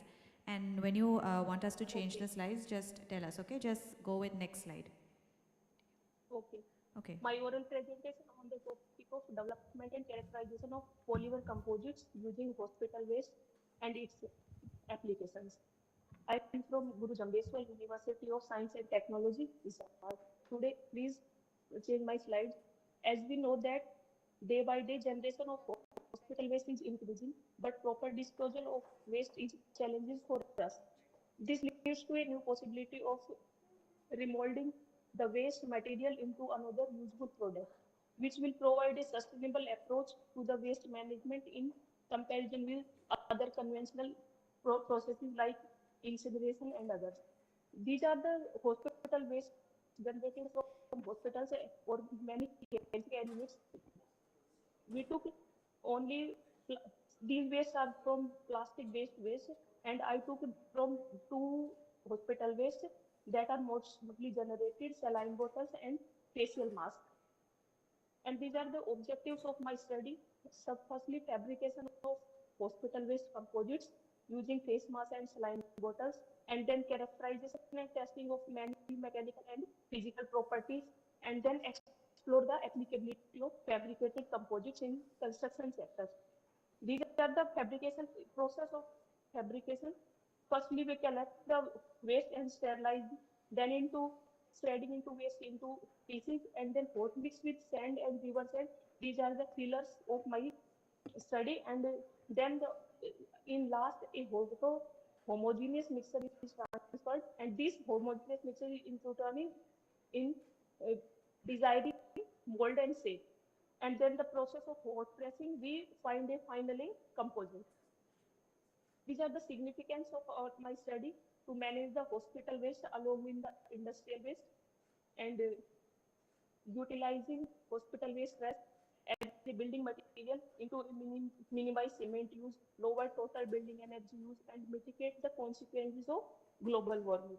And the value addition employing hospital waste as a building material, which is the value of plastic trash, which will encourage greater recycling of plastic waste and hospital waste and improve waste management procedures.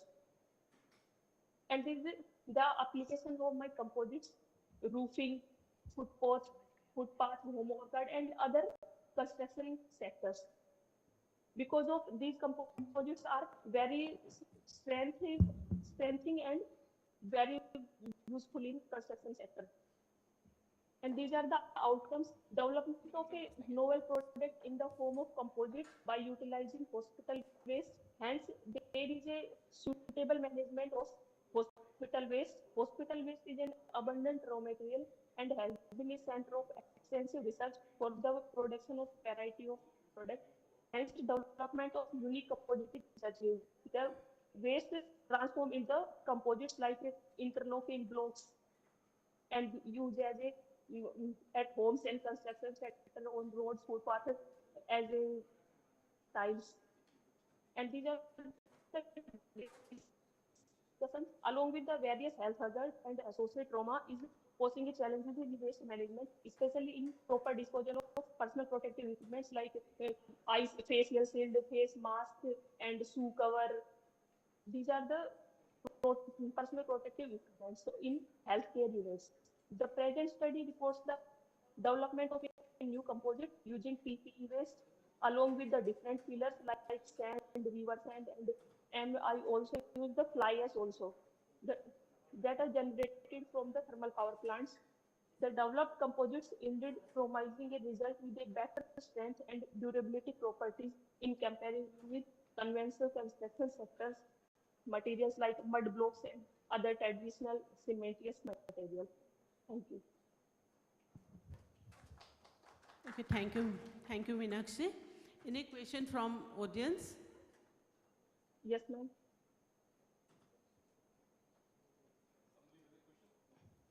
So no question. Thank you, Meenakshi, again. Okay.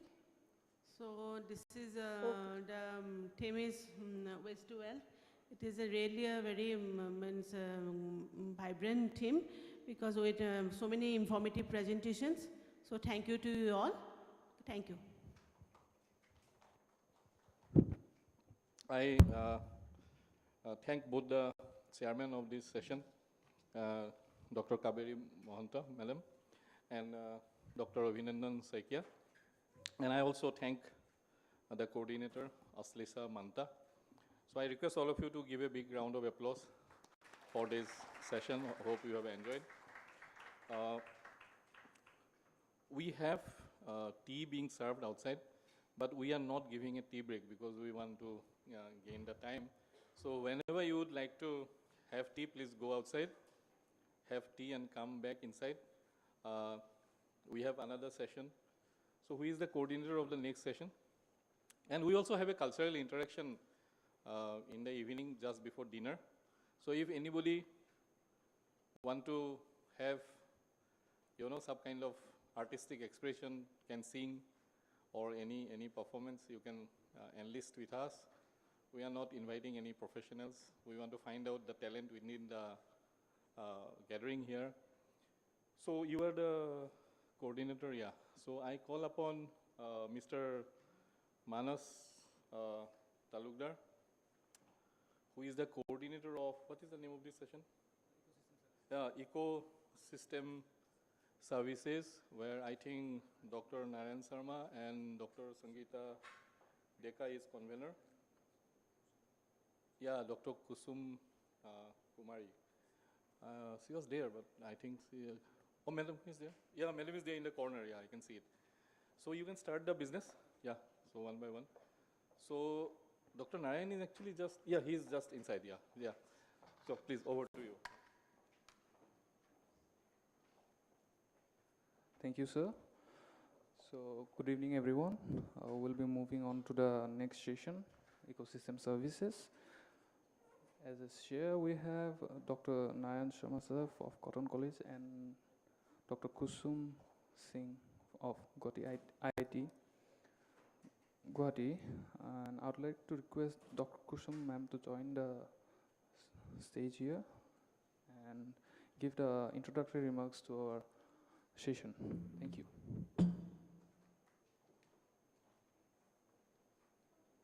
So good evening, all of you.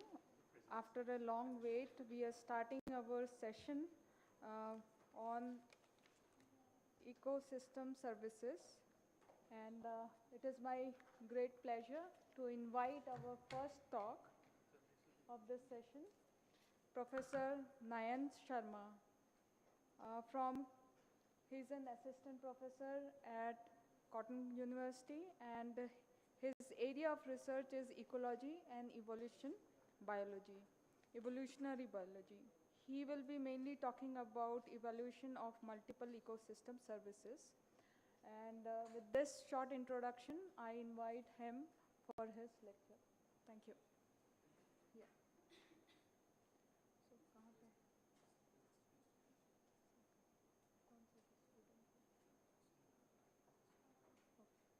I request student first to felicitate Sir, Professor Nayan Sharma.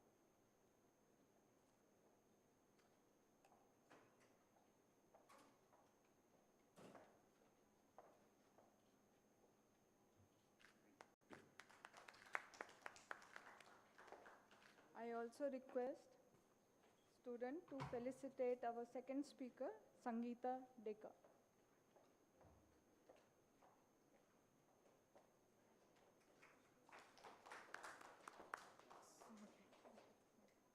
I'd also request Asna Kark to felicitate our Dr. Kusum Singh of IIT Guwahati.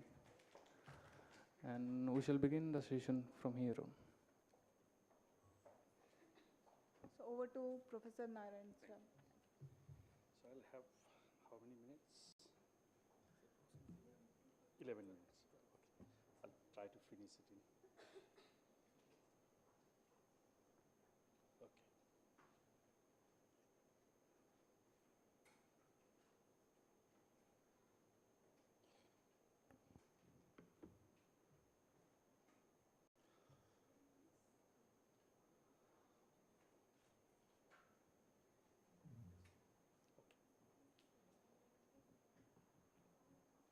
So good evening, everyone.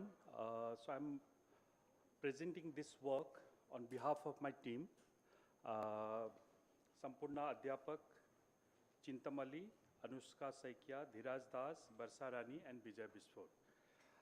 So we undertook this study in Diporbil and adjoining reserve forest. So forest and wetlands, as all of you know, that provides many ecosystem services that can greatly help solve many of humanity's problems, such as poverty, food insecurity, or malnutrition.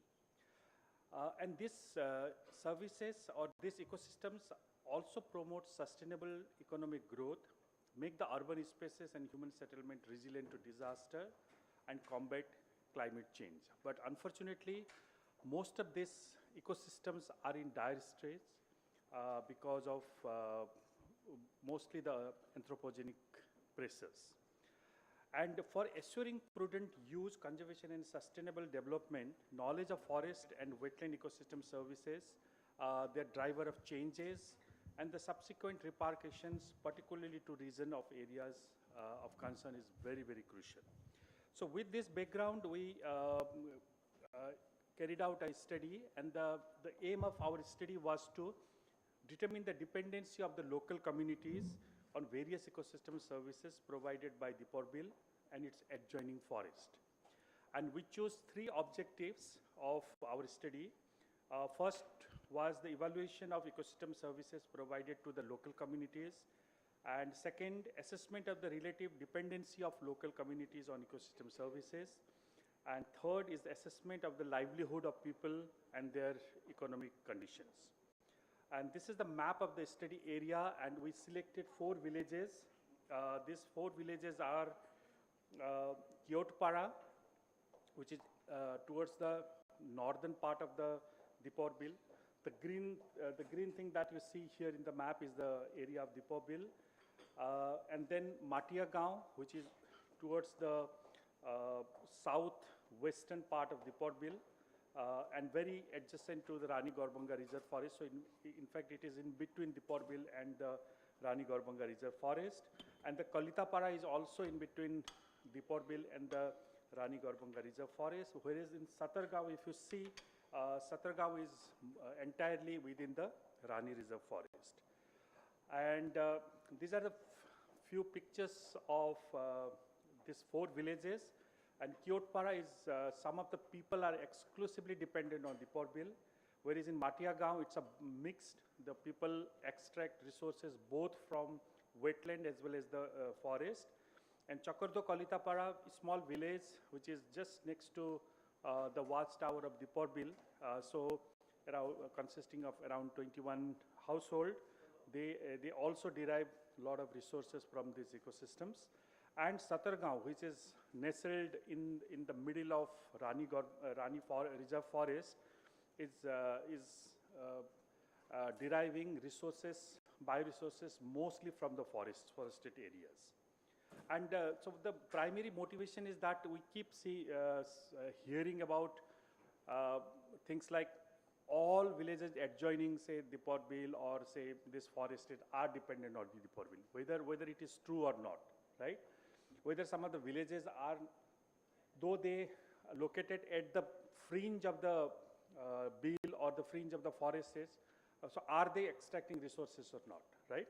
So that kind of interesting insights we wanted to gather with this study. And this is the small study design. We did a questionnaires survey for both objective 1 and 2 and took qualitative or informal interviews. And for objective 3, along the above mentioned methods, we conducted participatory observation where some of the researchers, they went with the people during their, say, fishing time, and they actually become the participant of the entire exercise. And these are few pictures. So questionnaire survey, as all of you know, is that there are predefined preset of questions that we asked the household.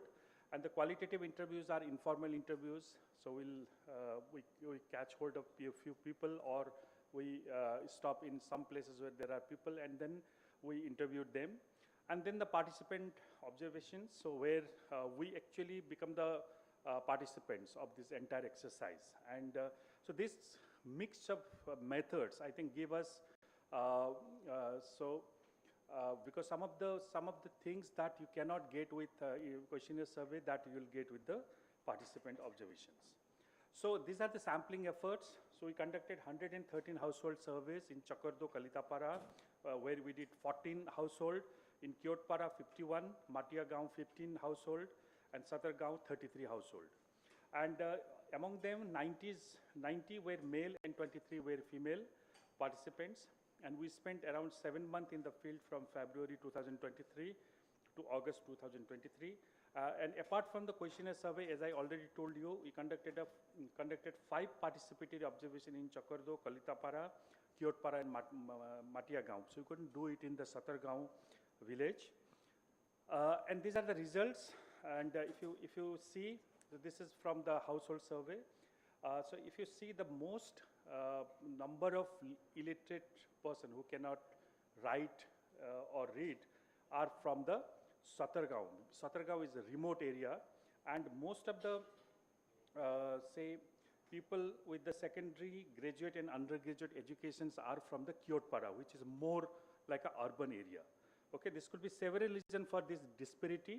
For example, Satargaon village is more rural, and there are few schools. So if you need to go to Satargaon, you either have to have your own vehicle or you need to walk 7 kilometers. Okay. Then the other villages, Kyotpara village is more urban and has more access to higher education institute. And in terms of occupations, so fishing dominates the major occupation in the Kyotpara. So if you look at this graph, this tells that the occupation of these 5 villages, despite being very close to Dipor Bill and the forest, are not similar, right?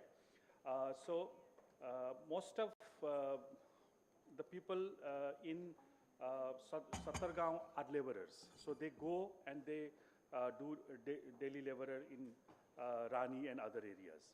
So the livelihood patterns of the people living around Dipor Bill are closely linked to the natural resources present in the area and the distance to the bill. This reliance underscores the critical connections between local environmental resources and livelihood sustainability. And third is, despite fishing being a source of income, only 37.5% of the families expressed satisfaction with their earning, and 20% were unsatisfied and it was insufficient to meet their need, such as their children's education. So there are some villages in Kyotpara, when I asked, so why you do not send both of your kids to school or colleges, they said, we can't afford. We have to send only one of the kid. So that's why we settle with the boy, not with the girl. Okay, so there are a lot of school drops out also. And the dependency of livestock was very high in the Satargaon village, which is a remote village. Then the other villages. This is because Satargaon village is more rural and have less access to other livelihood options. And Kyotpara village is more agriculturally productive and has better access to market, and hence is less dependent on livestock. So one of the reasons why they have more livestock in Satargaon is also because of the elephant problem. So elephant frequently come to their villages, and if they grow some crops, those will be damaged. So that's why they are more reliant on the livestock. The dependency of people on livestock may change over time. For example, if more opportunities for non-farm employment are created in Satargaon village, it may decline. So resource extraction is expected. So most of the resources that extracted from Dipot Bill is by the people from the Kyotpara, and they also extract some of the aquatic plants. And if you see the resource extraction from in the Kyotpara, in the Satargaon, this is mostly from the Satargaon, like the fodder, leaves, bamboo, and other foods. Okay, so their dependency on Dipot village is much less than the the people from the Kyotpara. So there is a different kind of a resource that are being extracted. And the frequency of resource extraction, and if you see, the Kyotpara people have to go every day to Dipot Bill to extract fish. Okay, and Satargaon people have to go to forest every day to extract resources which they either consume themselves for the subsistence use, or sometimes they will, as Professor Talukdar this morning was saying, that they collect this and they sell it to the nearby market, which is mostly in the Pamoi area, Dipot Bill area, and the Rani area. And the perception of people on the ecosystem health. So Kyotpara people said that the fish has the fish population has gone down drastically because they were more closely related to the fishing, and others there is a mixed bag. And in terms of wildlife, this is very interesting. The Satargaon people said the wildlife population has increased. Okay, so this could be because I don't know, maybe they are more they are not extracting wildlife resources. Maybe they are from the animal parts to plant based resources they are extracting. So we need to check this little bit carefully. So, and we also need to analyze it little further. And people's attitude of management and conservation. So the attitude towards conservation depends on the type and level of resources the forest extract. And it is also important to note that the low level of interest in conservation effort among villages from Matiagaon. So Matiagaon is a very, very unique place. So they are neither too much dependent on the forest nor to the Dipot Bill, right? Though they, the village is just next to these two ecosystems. Similarly, Kyotpara is also not too much dependent on the Dipot Bill and not too much on the, livestock. So that's why the thing is that we should not paint a picture of, if there are villages, okay, adjoining in some ecosystem, they will derive resources equally. So that may not be the case always. So these are the few results that we got. These are preliminary analysis. I'm presenting the preliminary analysis here. And in order to conclude, this comprehensive analysis elucidates the intrinsic interplay between geographic location, proximity to Dipot Bill, and resource availability in shaping livelihood strategies. So people modify their livelihood according to the resources, or sometimes even though they are geographically very close to certain ecosystem, these people are not extracting those resources. So this is a very interesting insight that we found from this study. While Satargaon isolation foster reliance on bioresources and livestock farming, Chokardo, Kalitapara, Kyotpara, and Matiagaon capitalize on their proximity to Dipot Bill, focusing on fishing. But among these three villages, Kyotpara are more, people from the Kyotpara are more reliant on, Dipot Bill, then Chokardo, Kalitapara, and Matiagaon. So the sustainability of this livelihood strategy required a balance between economic aspiration and environmental stewardship to ensure the continued prosperity of these communities and the preservation of Dipor Bill's ecological integrity. So, so Dipor Bill is one such one of the very important area, not only for providing livelihood, providing ecosystem services to the people residing there, but it is also important from the overall development of Guwahati also, right? So, so recently what they did was they did a survey and they found that the bird which used to come to Dipor Bill has gone down drastically. So from earlier 200 or 200 odd birds, so now there are very few birds which are coming during winter and other areas. Okay, so that's why I think we need to have a very comprehensive plan for Dipor Bill and this Kiotpara, in Satargaon. With this, I would like to acknowledge the support of ESTEC, and this study was actually catalyzed and supported by Climate Cell of Assam Science, Technology and Environmental Council, Department of Science, Technology and Climate Change, Government of Assam. So I'd like to thank Cotton University authorities who gave us freedom to go to field and conduct our studies and all the logistic support. Pramod Kalita is one of the grassroots level environmentalist who is working in Dipor Bill area. Chintu Thakuria for the pictures, and people of Satargaon, Matiagaon and Chakardo, Kolitapara and Kiotpara by sharing their insights and allowing us to peek into their life. And Professor Utpal Bora and the entire team of Bioeconomy 2023 for giving me this opportunity to present my work. Thank you so much. So, questions? Yeah.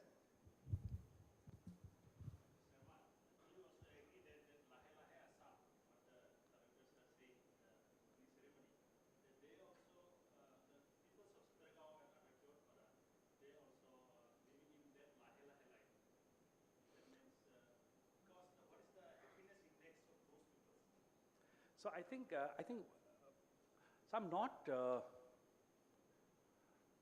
if they are lahe, right, but they are happy, right? If you are fast and if you are unhappy, so how will you measure these two things, right?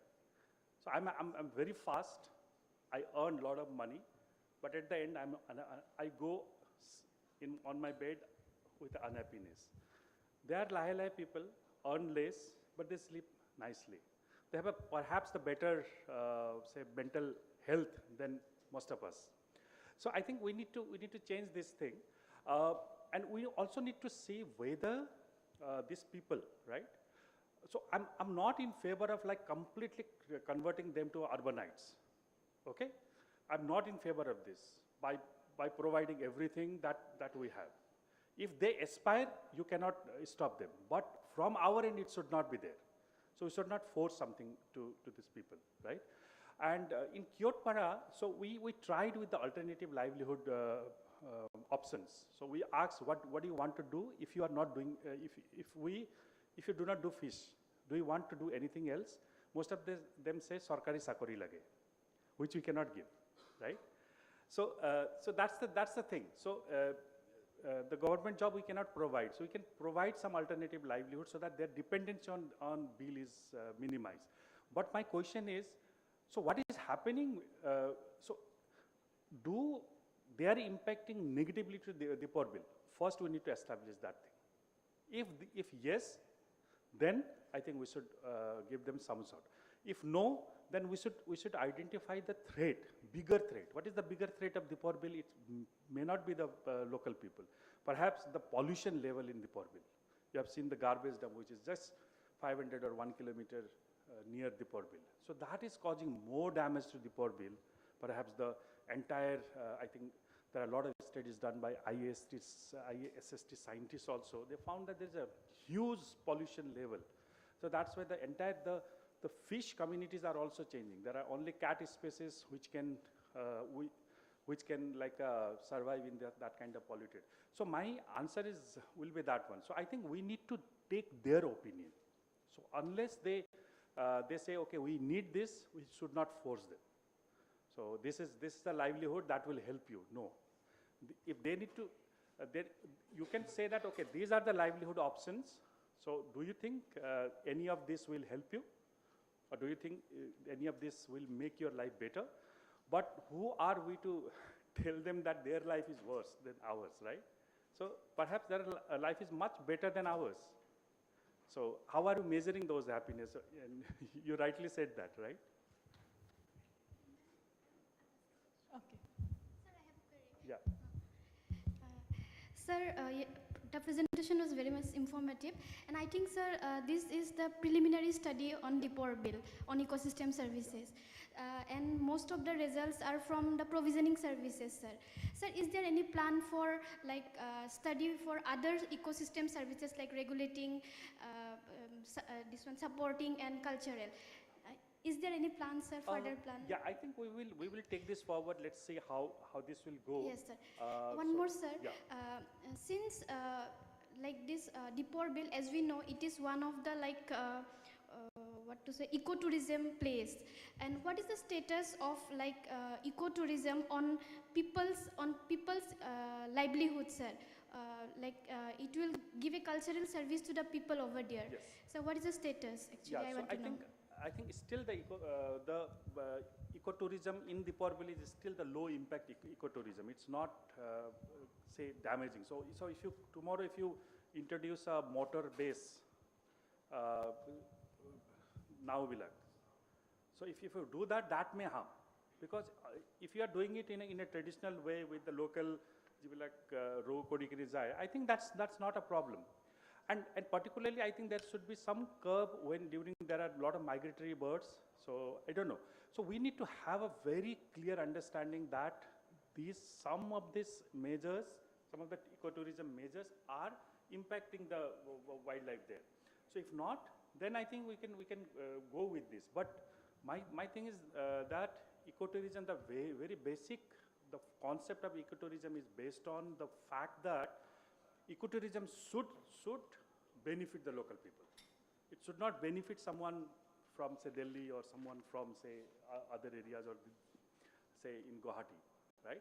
It should support the local people with very minimum impact on the ecosystem on which this ecotourism is being done. So if you can chalk out that kind of a model, why not? Because Deepor Bill is like, if you go nowadays, you will see a lot of people along the southern periphery of the Deepor Bill. So they go there for a recreational purpose, right? So, and people, we are very close to nature, right? So why don't we go to a shopping mall for a picnic? Why we go to a place where there are rivers, where there are mountains, right? Because we wanted to connect with nature. Because in city, we think that we become disconnected with nature. So we want to establish our connection with nature. So that's why we go there. And there are a lot of studies that says that the blue and the green infrastructures actually enhance the well-being of people. So there are studies which found in UK that the people who are staying in areas where there are a lot of trees have lower rate of cardiovascular diseases, lower rate of depressions, lower rate of blood pressures. So this kind of things we should actually explore. Thank you for that.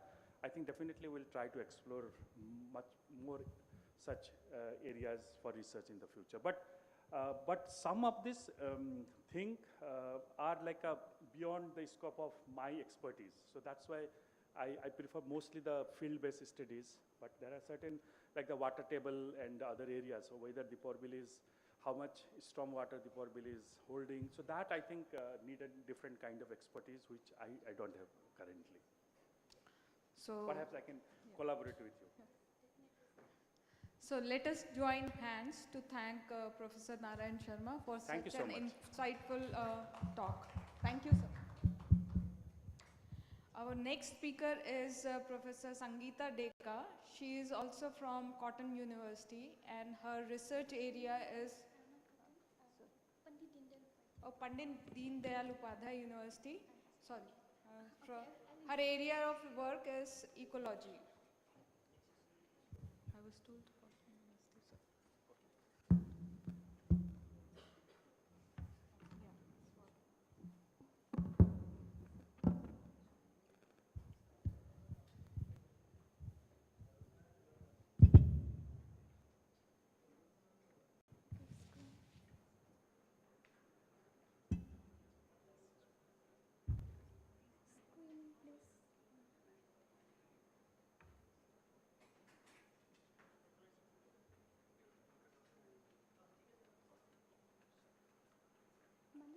screen. Oh yeah, screen. Okay.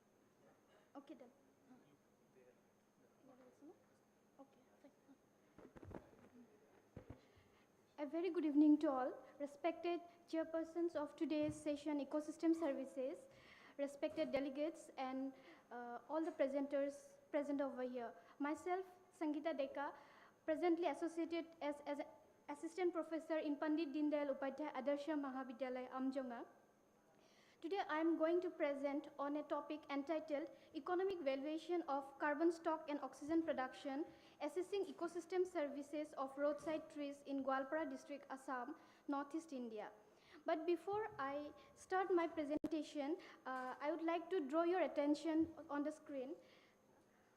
Yes. Yes. Actually, first I have to tell the story behind this study. If you look at the picture on the screen, many of us present over here might be familiar with this road. Actually, it is the National Highway 17 that connects Western Assam with other parts of the state. The road passes through several districts of Assam like Kamrup, Bongaigaon, Dhuburi. Anyone who have been to this place might have experienced the natural scenic beauty of this place. Amidst the sal forest, the highway runs along. But unfortunately, I must admit here that this scenic beauty is under threat because this National Highway 17 is going to be upgraded to a 4-lane, and for this, all these beautiful trees that are present, I can say now that were present actually, that were present along the both sides of the roads are will be cut down very soon, and half of them have already been started. So I being a resident of Dudhnoi, I always used to take this road. Initially, 6 to 8 months before, whenever I used to come to my workplace, I always noticed that some marks were being given on the trees that were present on both sides of the road.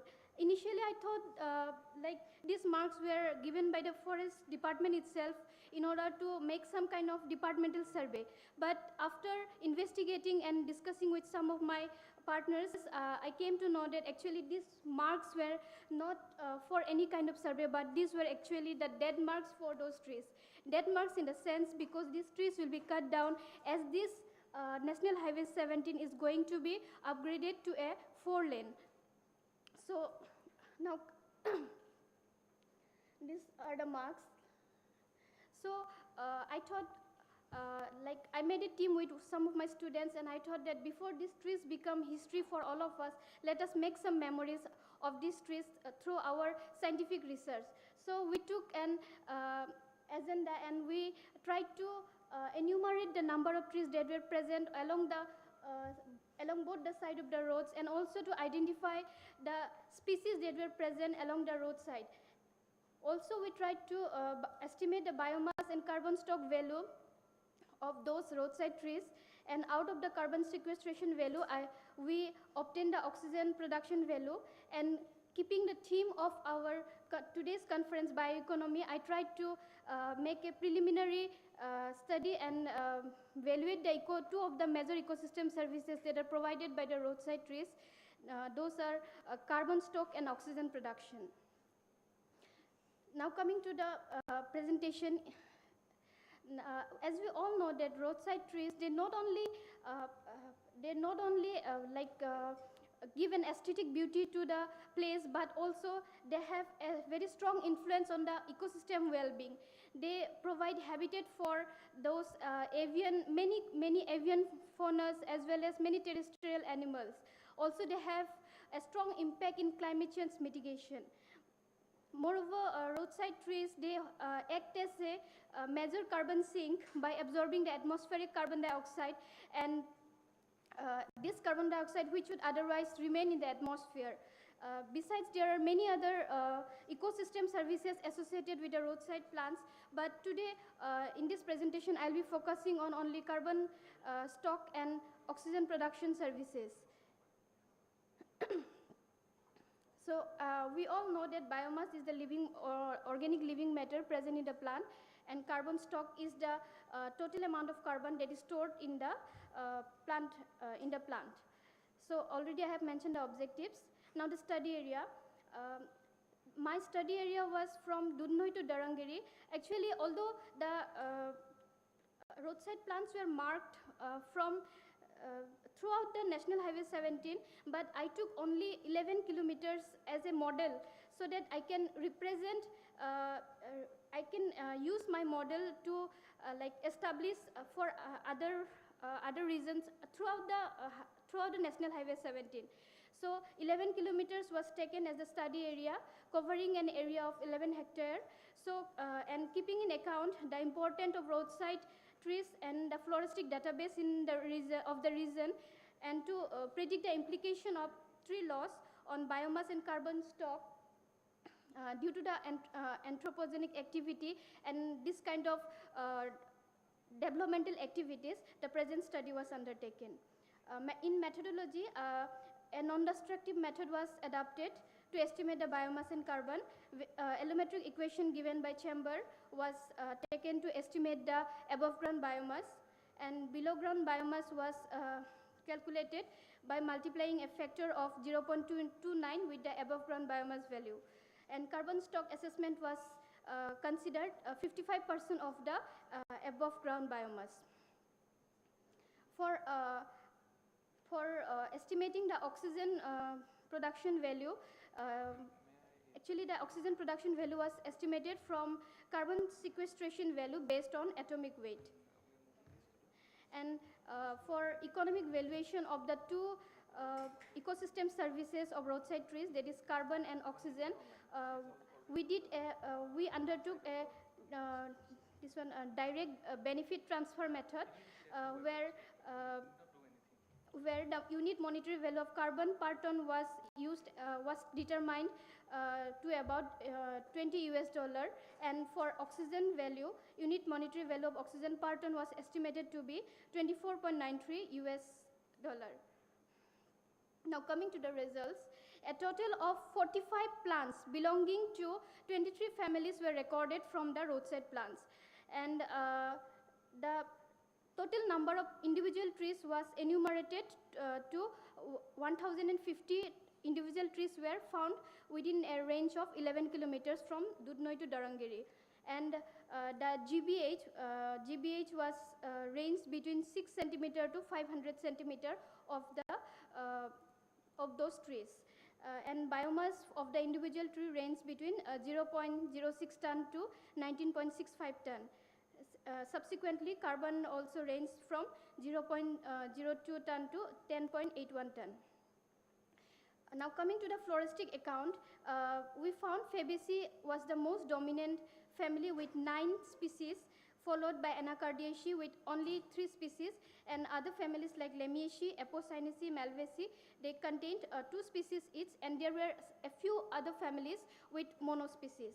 And based on the number of individuals, Sinaceamia and Senaceamia, which belong to Fabaceae, recorded as the dominant tree species with 186 individuals, followed by Gizifus mauritiana, and there were other indigenous, or you can say native plant within those 45 number of tree species. And in terms of biomass and carbon stock, also Sinaceamia recorded the highest biomass and subsequently the carbon stock value. Now, carbon sequestration rate for all the 1,050 tree species was recorded 969.15 ton, and sorry, biomass value was that one. And for carbon stock value was 533.722 ton. And carbon sequestration value, it will be like minus, as I have put a sign minus over it, because in the second year of assessment all the trees will be cut off, so we will have a net carbon stock value in the second, or in the like final year of assessment we will have a value of 0. And from carbon sequestration value we got the oxygen production value that accounts to 1423 ton.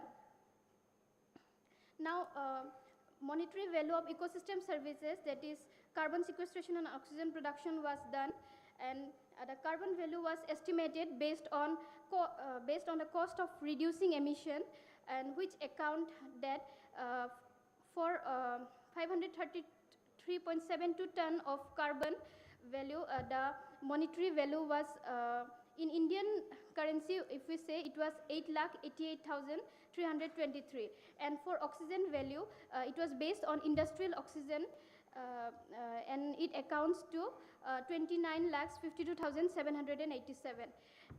This monetary value is based on a preliminary survey and review work. So further study has to be done on monetary evaluation ecosystem services, because these values are relative. It is compared with values of other region, and we just took the like conversion factor. So this monetary evaluation of ecosystem service requires a further study.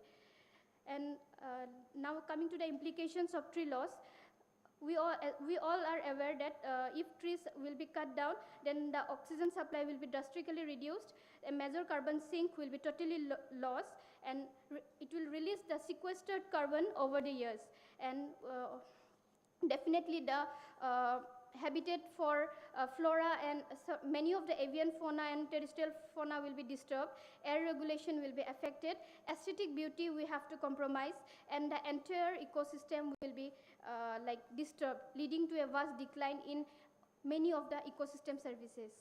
Now coming to the conclusion, this study will provide an insight of the economic value of the bioresources, and also help in future resource management and conservation aspect. By putting a monetary value on the intangible gifts of nature, we hope to captivate the interest of the policymakers as well as the common people, because this monetary value will fascinate the people to think that they should try to protect the trees for their economic benefit. And as a recommendation, I would like to suggest that government should take alternative measures to conserve and prevent the felling of those trees for developmental activities, and alternative pathways like translocation of the roadside trees to a safer place, so that we can conserve and protect those indigenous or native plants before they are lost forever from our earth. With this, I would like to conclude, and I would like to thank the team Bioeconomy and everyone present over here for listening. Thank you. Thank you for such a lovely talk. It is open for question. So maybe I have a question. Probably you talked about it, maybe I have missed it. How do you calculate carbon value and oxygen value in your talk? It was, ma'am, like we have this photosynthetic equation, that stoichiometric equation, no ma'am, like this one I'll show you. Just a minute. It is based on the weight. I'll show you. This one, net oxygen release, which will be equal to, okay. Just a minute. Is it screen? Yeah. Okay. Net oxygen value, which is equal to like net carbon sequestration value multiplied by a factor 32/12. Actually, the photosynthetic equation, if we take and if we like calculate the stoichiometry like balancing hydrogen oxygen on both sides, we will get this value 32/12. So it will be dependent on the different kind of species also, right? The plant to plant variation will be there. Yes. Okay. Any other questions? Sir, no issue. Yes, sir. Yes.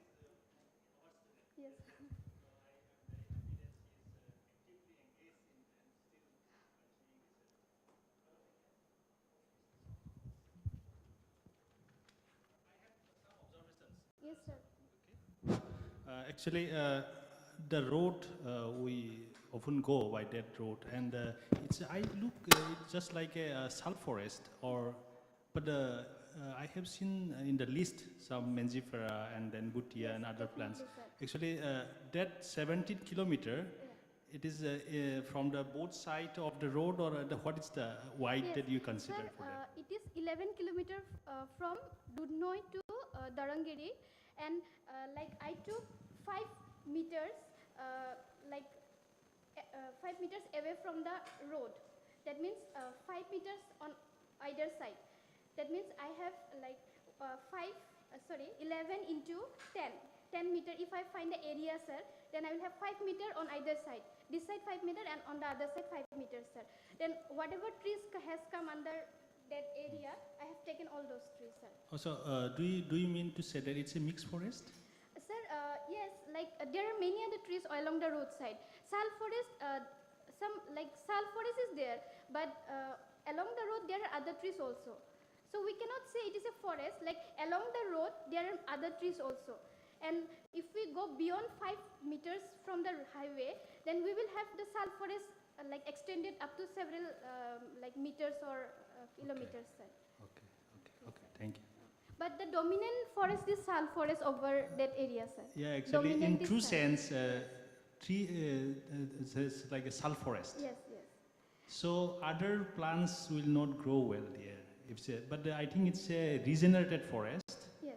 And it is planted by the peoples and then maintained because it is not cut. Peoples always see this. Yes, sir. But if you just cross around 10 kilometers, it's no plants. All are cut down. Yes, sir. All has been cut down. Yes. Behind there are no trees, sir. Yeah, yeah. Most of the trees are cut down, sir. Okay. Okay, thank you for the question, sir. So I have a question, Sangeeta. So in Gwalpara district, so there are a lot of rubber plantation. Yes, sir. Okay, and so in the rubber board website, I read long time back, they said that rubber can sequester carbon more than any tropical tree. So what are your views in that? Sir, actually... And also I think I also have similar kind of what Professor said is about this, because when I saw that road, it's all the sal forest, right? And in your list, sal forest was not mentioned. Borpat was more dominant there, right? So, yeah. So, but that I think I got the answer. But what about the rubber plantation? Sir, you say if your statement is true, I would like to say that if we see only on one aspect, it will not work, sir. We have to see the entire ecosystem services. Rubber, it may sequester some more amount of carbon than other plant, but it has some negative impact also. Absolutely. Like the groundwater, research level, the water goes down. I have like myself observed in my research that wherever there are rubber plants, the groundwater level is very No, that's lower, true. sir. So I'm also not a big supporter of rubber plant in expense of say the tropical forest, right? But this gives the government or the policymakers an excuse that let's plant rubber because it's both giving livelihood, economy, and also sequester carbon.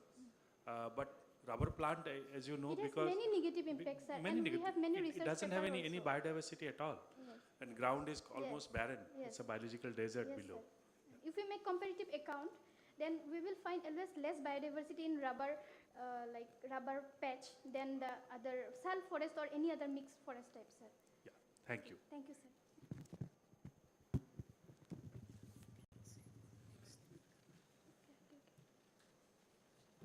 Okay, I think that's it. Let's give her a big round of applause. Our next speaker is Parismita Sharma. She's there. She's there. Okay. So we have another participant, Papuri Sharma. Yeah. So Papuri Sharma will give a presentation on exploring bioresources in Kokrajhar, Assam and interdisciplinary perspective. So how much time she has? Yeah. So Papuri, you have 7 minutes. Papuri? Yeah.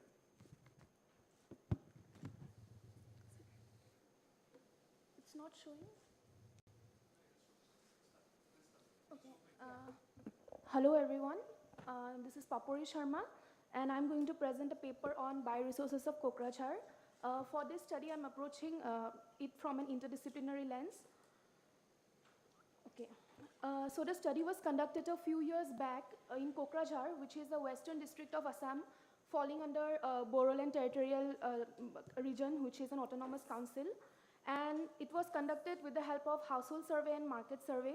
A total of 220 households were taken, from which I collected data through interview. And the houses were spread as such. We covered like 22 villages and 10 samples each. And additionally, 10 local markets were also surveyed for bioresources. So the objective of the study is to explore the bioresources used by people living in the fringe villages of Kokrajhar. And I attempt to do this with the help of 3 research questions. Through these research questions, I want to summarize summarize the bioresource used, as well as look at the patterns of bioresource collection and sale, and look into the tenure of the collected area. So I'll directly move to the results, but before that, I want to make one clarification that bioresource actually includes almost all the things found in nature which are of use to humans or animals. But in this paper, what we were focused on was primary bioresources which were not cultivated and collected from wild or commons, that are the village commons. So from the study, these results were found. I have loosely divided into food, fuel, and medicinal plants. So 53 species of plants were identified, out of which people consume different parts of those plants. Mostly the leaves were consumed, in majority. And 17 species of fishes were found, but most people preferred to say what we know as the small indigenous fish species. Additionally, certain animals were also found, both vertebrate and invertebrate, which are listed here. Moving to the fuelwood, we have found 24 species of fuelwood which people collect in when they dry and fall down, maybe near Chakrasila Wildlife Sanctuary. And these fall under 15 distinct families. Moving on to the medicinal plants, 37 species of medicinal plants were identified. And these plants have both precautionary as well as curative values. So the uses range from giving general immunity boost to diseases of heart, nerve, urinary ailments, etc. The list is actually written there. You can have a look. All right. So this is a brief summary of the data that I have put here. Now from the household survey, it is seen that every household collects some or the other form of bioresources. And on an average, households cover a distance of 0.82 kilometers and take 1 hour and 40 minutes for collection of a particular bioresource. Next, of course, this varies according to like bioresource and according to seasons. Next, on an average, it was also found that household collects a total of 13 kg of firewood from forest per household per month. And overall edibles collected is of 2.6 kg for a family of for an average family of 5. Next, it was seen that from the 220 households that were interviewed, 77% collects plants for their medicinal value. And out of them, the average that comes out is around 200 to 250 grams per household per month. Next, I want to focus on these two factors. The first is actually about household data collection. So when we went through the household data collection, it was found that out of 220 households, only 13 households collects bioresources for selling in the local market, which implies that most of the bioresources are collected for consumption rather than sell purpose. And next data is actually,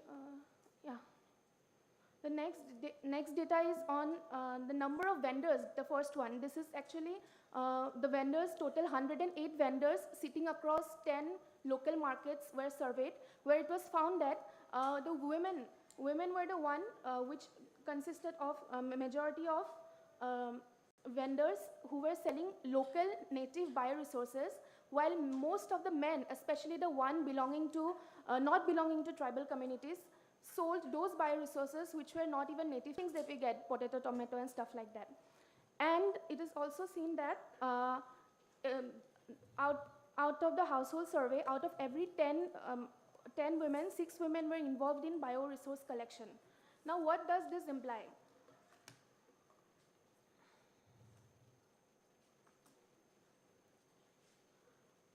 So the basic data that I have put here implies that most of the bioresources are actually collected for self-consumption, and hence we can say that bioresources indeed form a very important part of people's life there.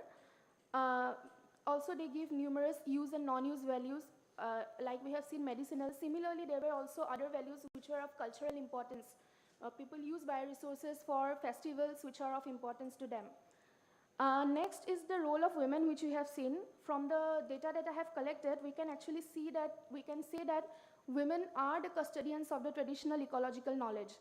And this pattern has come across by various other studies conducted throughout Northeast India. The third is that most of the households, not most, but many households are no longer dependent on fuel wood as their primary mode of cooking. Still, they prefer to collect it and cook it on fuel using firewood often, because they have this sense of that food tastes better when you cook when you cook it on firewood. So that is that. And by looking at I actually missed one thing which is important, so I'll go back.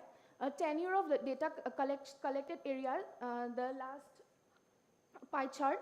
So people were asked from the place to name the places they collect the data from, and after analyzing, it was found that people collect bioresources mostly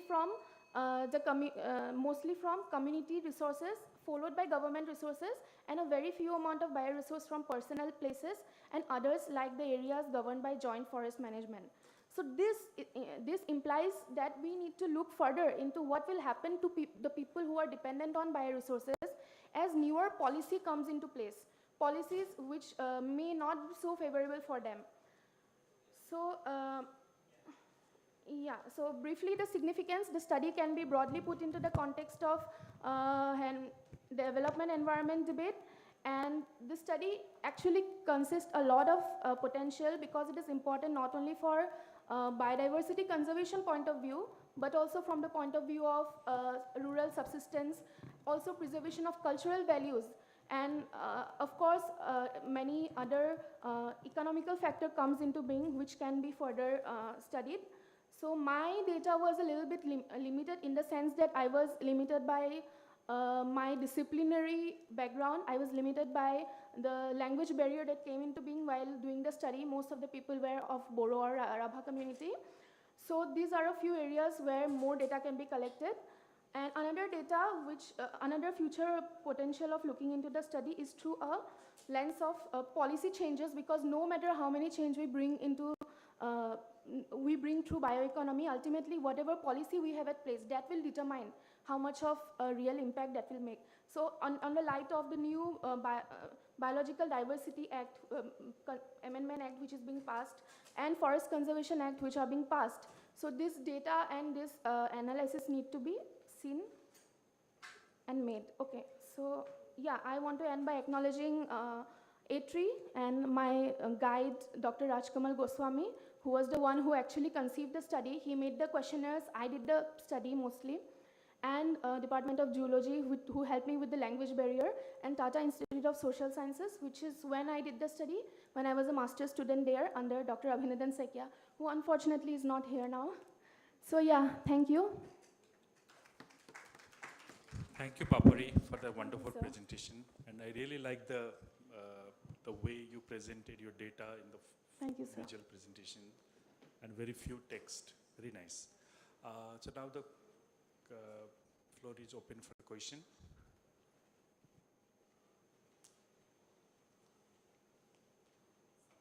Students? Okay. Papuri, yes, ma'am. I want to know.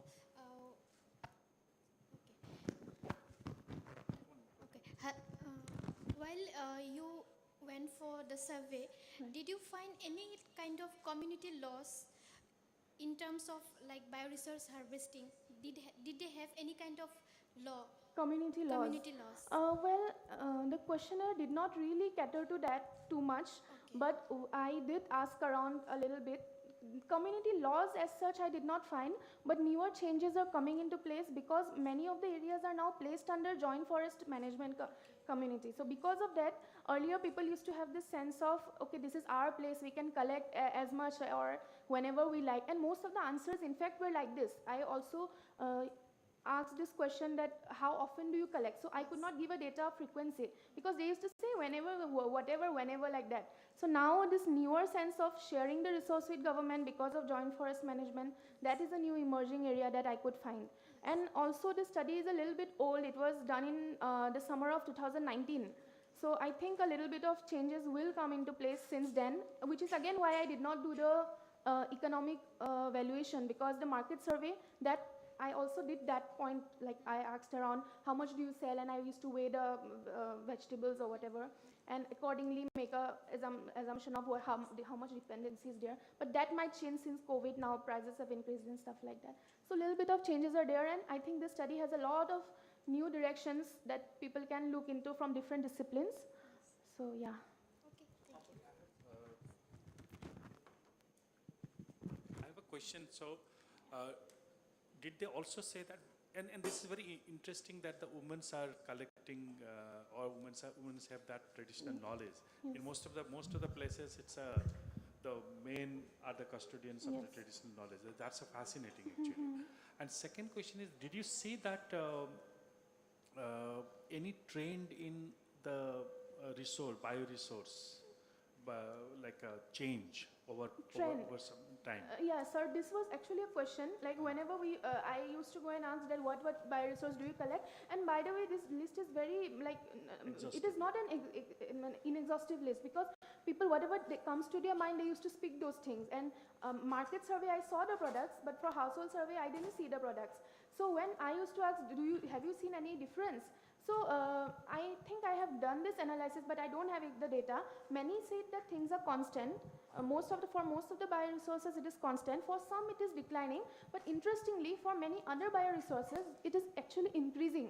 And the reason being that they say that now, because of the joint forest management, because people are actually not too dependent or not too willing to go and collect the wild varieties available maybe in the roadside near the forest and the fringe village area. So people are finding alternatives. So they are not too dependent or not too keen into collecting what we say jongoli, this, kosu and all that. So there is an increase also.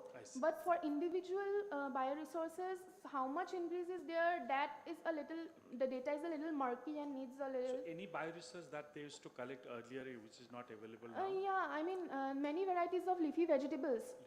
So that, I don't remember the name, like I said, most are scientific and in Boro languages, but I do have the data, like the raw data with me.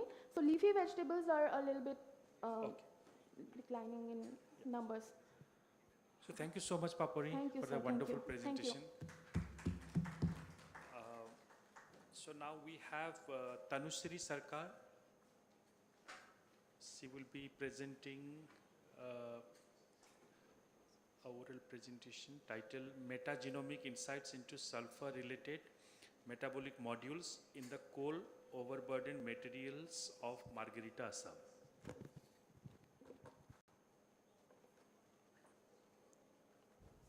So Tanushree, you have 7 minutes.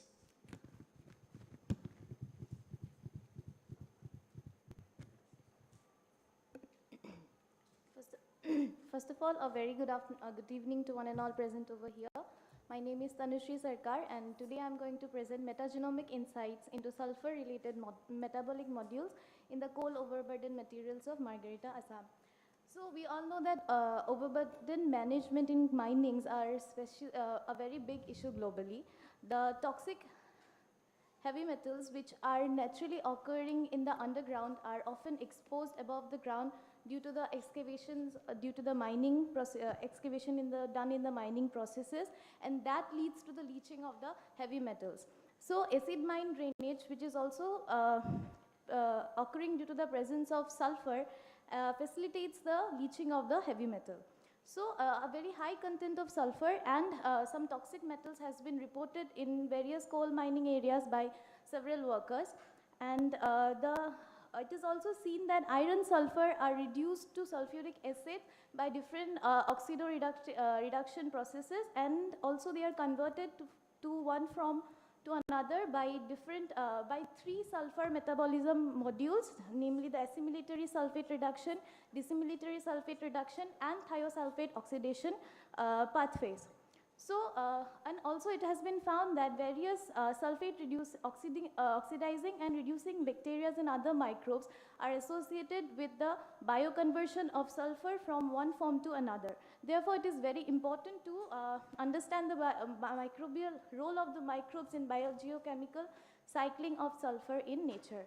So, very few studies are done on the coal mine areas of the northeast India, and several workers have reported the microbial diversity based on metagenomic studies done on the coal overburden reconstructed or reclaimed soils.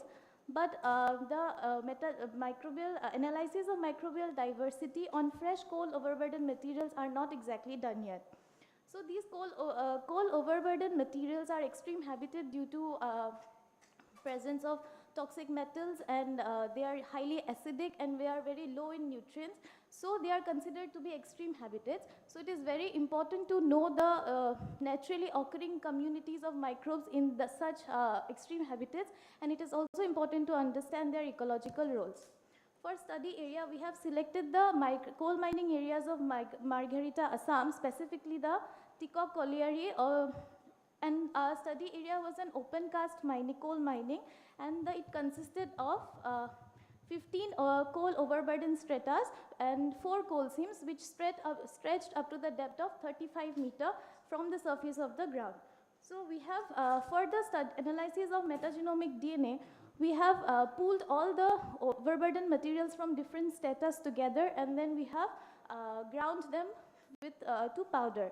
And also for comparison, we have used control sample from a nearby area, and both the control sample and the overburden material were subjected to whole metagenome sequencing. So for metagenomic extraction and purification, we have used MoBio Power Soil DNA Isolation Kit, and the good quality DNA was further sent for metagenomic sequencing using the Illumina HiSec 2500 at 2 × 250 base pair read length. So after receiving the sequences, we analyze the data for taxonomic information, gene information, and some sulfur module metabolic modules. So for the taxonomic comparison shown in the rarefaction graph shows that the overburden strata sample has higher count of taxonomic count as compared to OBM, and it is very much possible as the overburden strata is an extreme habitat. Also, we have done further studies on phylum level, and we have found that both in overburden sample and control sample, proteobacteria were found to be dominant, but in case of overburden sample, the second most dominant were the firmicutes, while in control sample, the second most dominant was actinobacteria, followed by the firmicutes. Then similarly, we have done the phylum level analysis for Archaea and found that Euryarchaea was dominant in both OBD and the control sample, whereas in case of OBD, Craniarchaea was the second most dominant, as well as in control, Thaumarchaea was found to be the second most dominant. Then for fungi, we found that both in control and the OBD samples, Ascomycota and Basidiomycota were found to be dominant. For bacteria, we found that Proteobacteria was dominant in both OBD and control samples, but in case of OBD sample, Firmicutes were found to be most dominant, and in case of control, Actinobacteria were found to be most dominant. From this, we can derive that we found too much difference in the community structures between the OBD and the control samples. Then also we have analyzed the relative abundance on the basis of genera, we have found that in OBD samples, Pseudomonas was highly dominant, as well as it was also dominant in control sample. But in case of OBD, the second most dominant was Elicyclobacillus, whereas in case of control sample, it was Tedobacter. And also in OBD sample, the third most abundant was Klebsiella, whereas in case of control sample, it was Actinobacter. Then similarly, we did a study for fungal genera also, and we found that Capnodiales and Baudinia were most dominant in OBD sample, whereas Rhodotarula and Rhizophagus was most dominant in the control sample.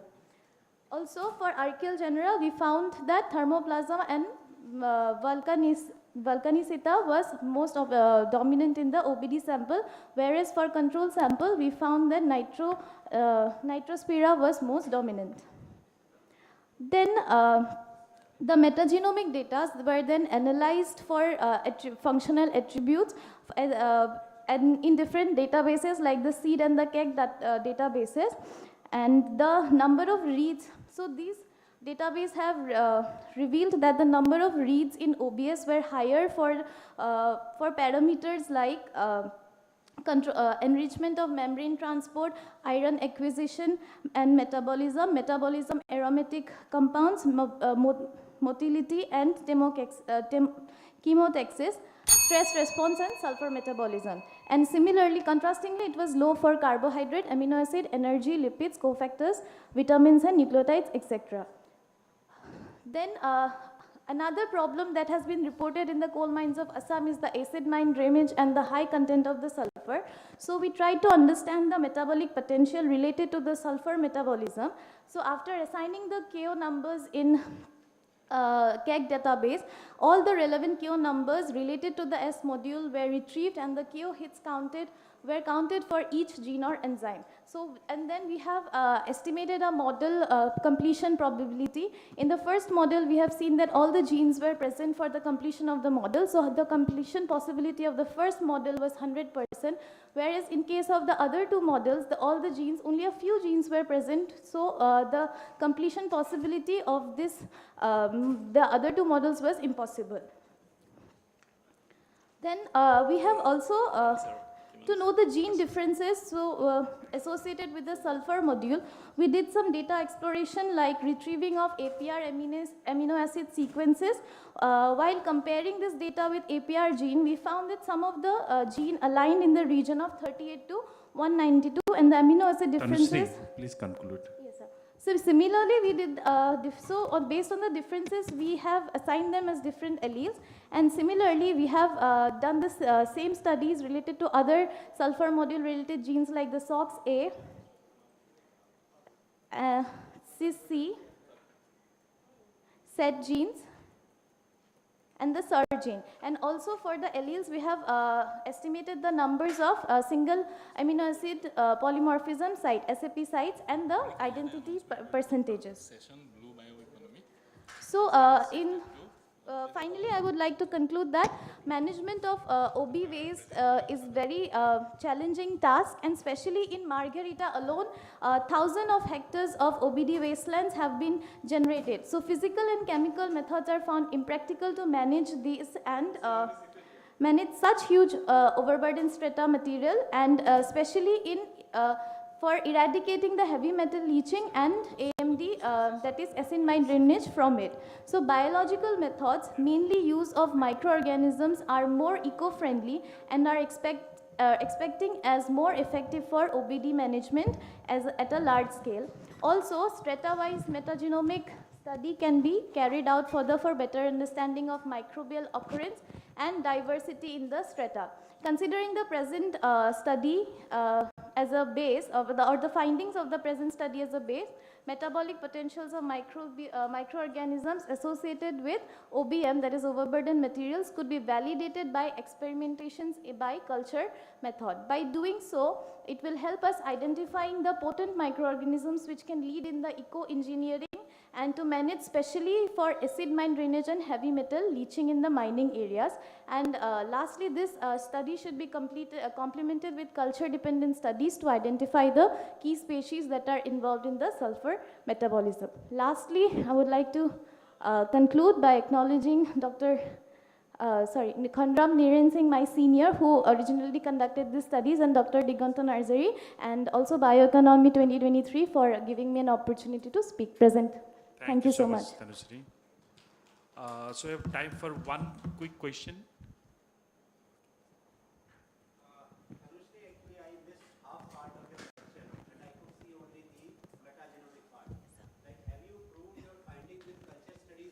Yes, sir. Yeah, with the whole, actually we have the culture dependent approach also and culture independent approach also, but right now I'm just focusing on the metagenomic part, that is the culture independent approach. Now my question is, because that I want to confirm first before asking question. Now my question is, like, suppose you have only one CFU somewhere, or like some organism which is not, like in culture you cannot, like it's non-culturable, but you could detect it in metagenomics? Yes, sir. The microbial diversity for culture-dependent approach and culture-independent approach were found to be very drastic. And also in metagenomic approach, we found more number of microbes as we found in the culture. Yeah, that is obvious, because if any microorganism which cannot be cultured in metagenomics, we can detect it. Yes, okay, so but you found that yes, it was correlating. Like anyone which is in culture, it was reported in metagenomics. Yes. It was not missing there. Yes. So thank you so much, Tanushree. Thank you so much. So there is an announcement. So Bioeconomy session is shifted to hall number 2, from hall number 1 to 2. And the poster session is shifted from hall number 2 to hall number 1. So poster session will be here. Okay. So now I hand over the proceedings to next. Okay, so our next talk is through online mode. Pratishtha Das. Pratishtha. She online? Yes, ma'am. Can you hear me? Okay, yes, you are audible. Okay, ma'am. Should I share my slides? Yeah, please do that. So you will be getting 7 minutes to present, and I will ring a bell at 7 minutes. 6? Okay. Okay.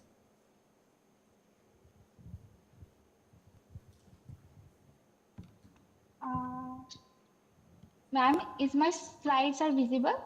Not yet. Okay. Yes, it is visible. Please start. Good evening to all.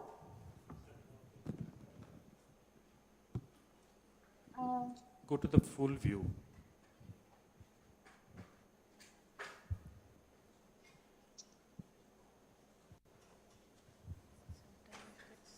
Sir, is my slides are visible, sir? Yeah, your slides are visible. Full view kori dia. Sir, Koris, but one I said.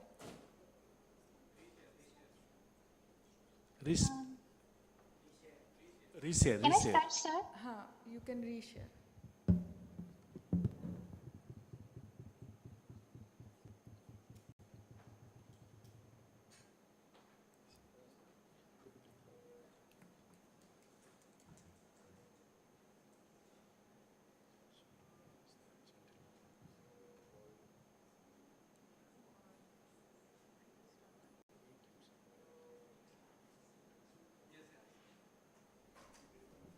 Okay, Sir, go ahead. my Yes. slides are visible, sir? Yes, it's visible. Please go ahead. Okay. Good evening to all. Today on this esteemed conference, I, Pratisha Das, am going to present my topic entitled with Unveiling the Impact of Cephalosporus species Infection on the Bioeconomic Ecosystem, a case study on tea and guava. So here, as we can see in the diagram, Cephalosporus species is a filamentous green alga which quietly infiltrates plants, causing diseases like red rust of tea and algal spot disease of guava, citrus, etc. During infection, it triggers a cascade of changes in host plants, ranging from morphological alterations to profound physiological and biochemical transformations. Hence, its impact on plants has substantial economic consequences, affecting yield and crop quality. However, surprisingly, despite its economic importance, only a handful of studies have delved into the metabolic changes that occur in various host plants during Cephalosporus species infections. That is why, though this study is a very preliminary study about the infections and its impact, infection through Cephalosporus and its impact, in this study we embark on the uncharted territory of Cephalosporus-induced metabolic alterations in tea and guava. Through our investigations, we aim to contribute valuable insights into the field of plant pathology and open new avenues for safeguarding the health and productivity of economically significant crops. I am available. Am I available? Audible, sir? Please continue. So coming to the methodology, during our study, we followed this methodology where we first isolated the pure culture of Cephalosporus species and then inoculated on healthy host plants, that is tea and guava plants. And after successful inoculation of 90 days, we plucked leaves of healthy plants as well as the leaves displaying visible symptoms, which are termed as LVS sample, and leaves without any visible symptoms, that is LWVS, which were plucked from Cephalosporus infected plants and proceeded for these biochemical parameters estimated, which are chlorophyll estimation, carotenoids, total protein, total carbohydrate, the lipid content, total phenol, and total amino acid content. So, coming to significant findings from our investigations, that in both tea and guava plants, the LVS highlights the detrimental effect of algal infection on photosynthetic processes and the decreased pigments affect the plant's yield and quality. Then infected plants in exhibit compared to healthy plants, indicating a defense responsible to pathogen attack. However, the LVS samples showed a decline in protein content, suggesting a potential breakdown in plants' defense system.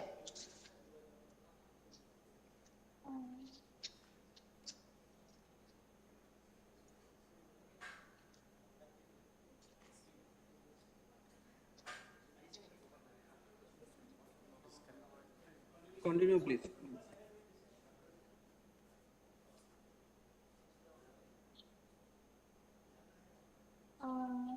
So the next, the higher level of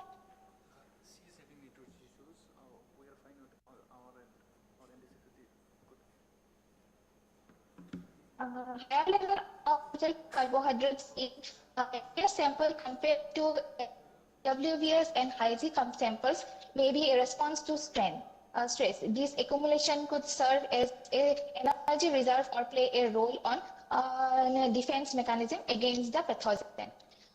So on the other hand, both LWVS and LVS samples showed a decrease is less pronounced in tea compared to the guava. The increase in total phenol content, particularly phenolic defenses, as a response to pathogen. So finally, from all these studies, we can conclude that this study sheds light on the complex interplay between Cephalosporus infection and its impact on biochemical response in plants, and its impact on biochemical response in plants. Moving forward, several areas of research and future perspectives can be considered. Firstly, investigating the specific metabolic pathways affected by Cephalosporus helps understand plant health and bioeconomic potential. Uncovering molecular mechanisms will provide also insight for enhancing plants' resilience. So, moreover, strengthening plant health and disease management can boost bioeconomic resilience, particularly in leafy and guava-dependent regions. I apologize to the all participants here and attendees here for technical issues. Sorry, thank you. Thank you, Pratisha. You are well in time. We have time for one question if anyone has. If there are no questions, then thank you once again and we move forward for next. Thank you. Thank you. Okay, so next speaker is Kaushik Ray. So he will be talking on Urpat Bill's ecosystem service and its impact. Kaushik, are you there? Am I audible? Yes, you are audible. So Kaushik, you have 7 minutes.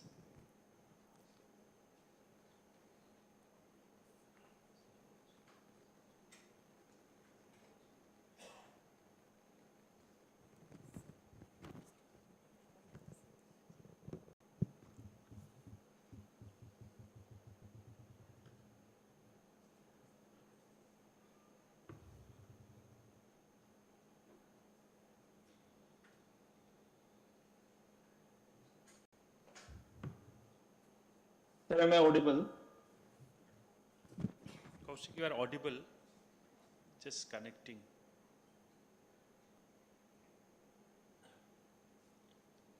Your slides are not visible. Yeah, it's visible now. Great. So go to the full view mode. So a very good evening, everyone.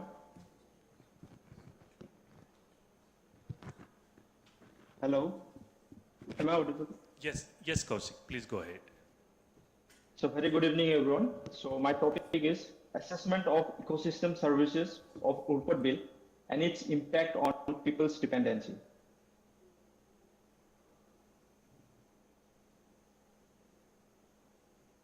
So first, I would like to request, imagine yourself standing to the edge of a tranquil wetland and feeling the gentle breeze and inhaling the pure crisp air, listening to the soothing melodies of birds.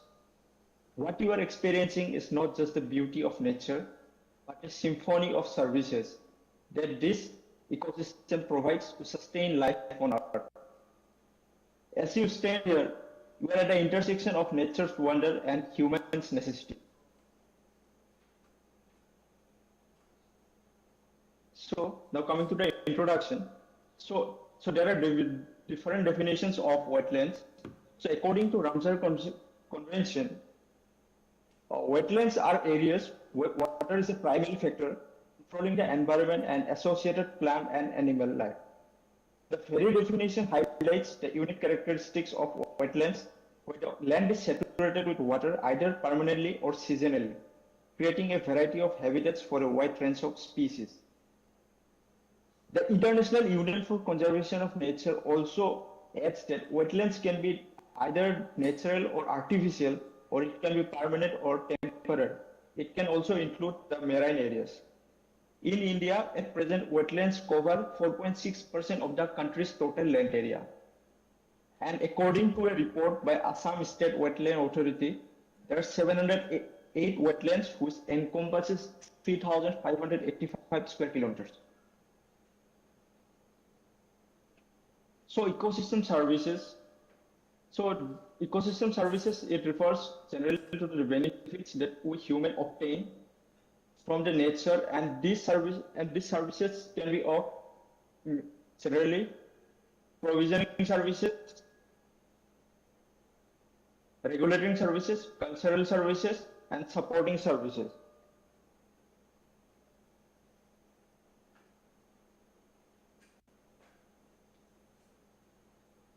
So this is my study site. So the Urpat Bill is located in the Golpur district of Assam in India. Urpat Bill, it is situated approximately of 150 kilometers from Guwahati and 12 kilometers from the Golpur town district. So we have so I have done my project while I was in my last semester of my graduation, and due to time constraint we could not assess the whole area, but we have studied in the 5 different areas, that is the Samaguri area, the Gendarapara, and Sutradharpara, and TNT.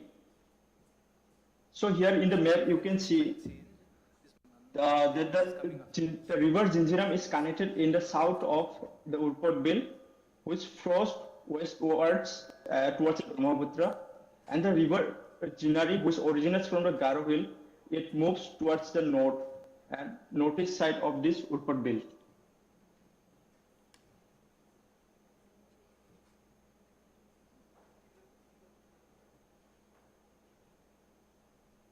So these are some few photographs captured during our survey in the study site.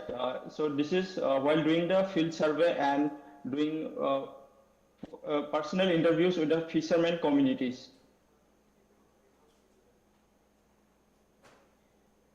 So this is the area of our study site. So you can see the watchtowers. It has been put in the Samaguri area, and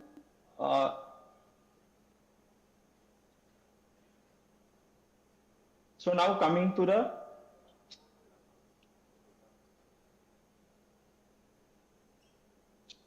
our results, socio-economic assessment. So according to our study, there we have conducted a study on the different areas, and using both qualitative and quantitative methods, using focus group discussions with the community members of the Urpat Bill, along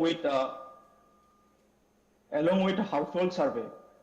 So there have been 50. So here you can see in the graph, 52.5% are male and 47.5% are female.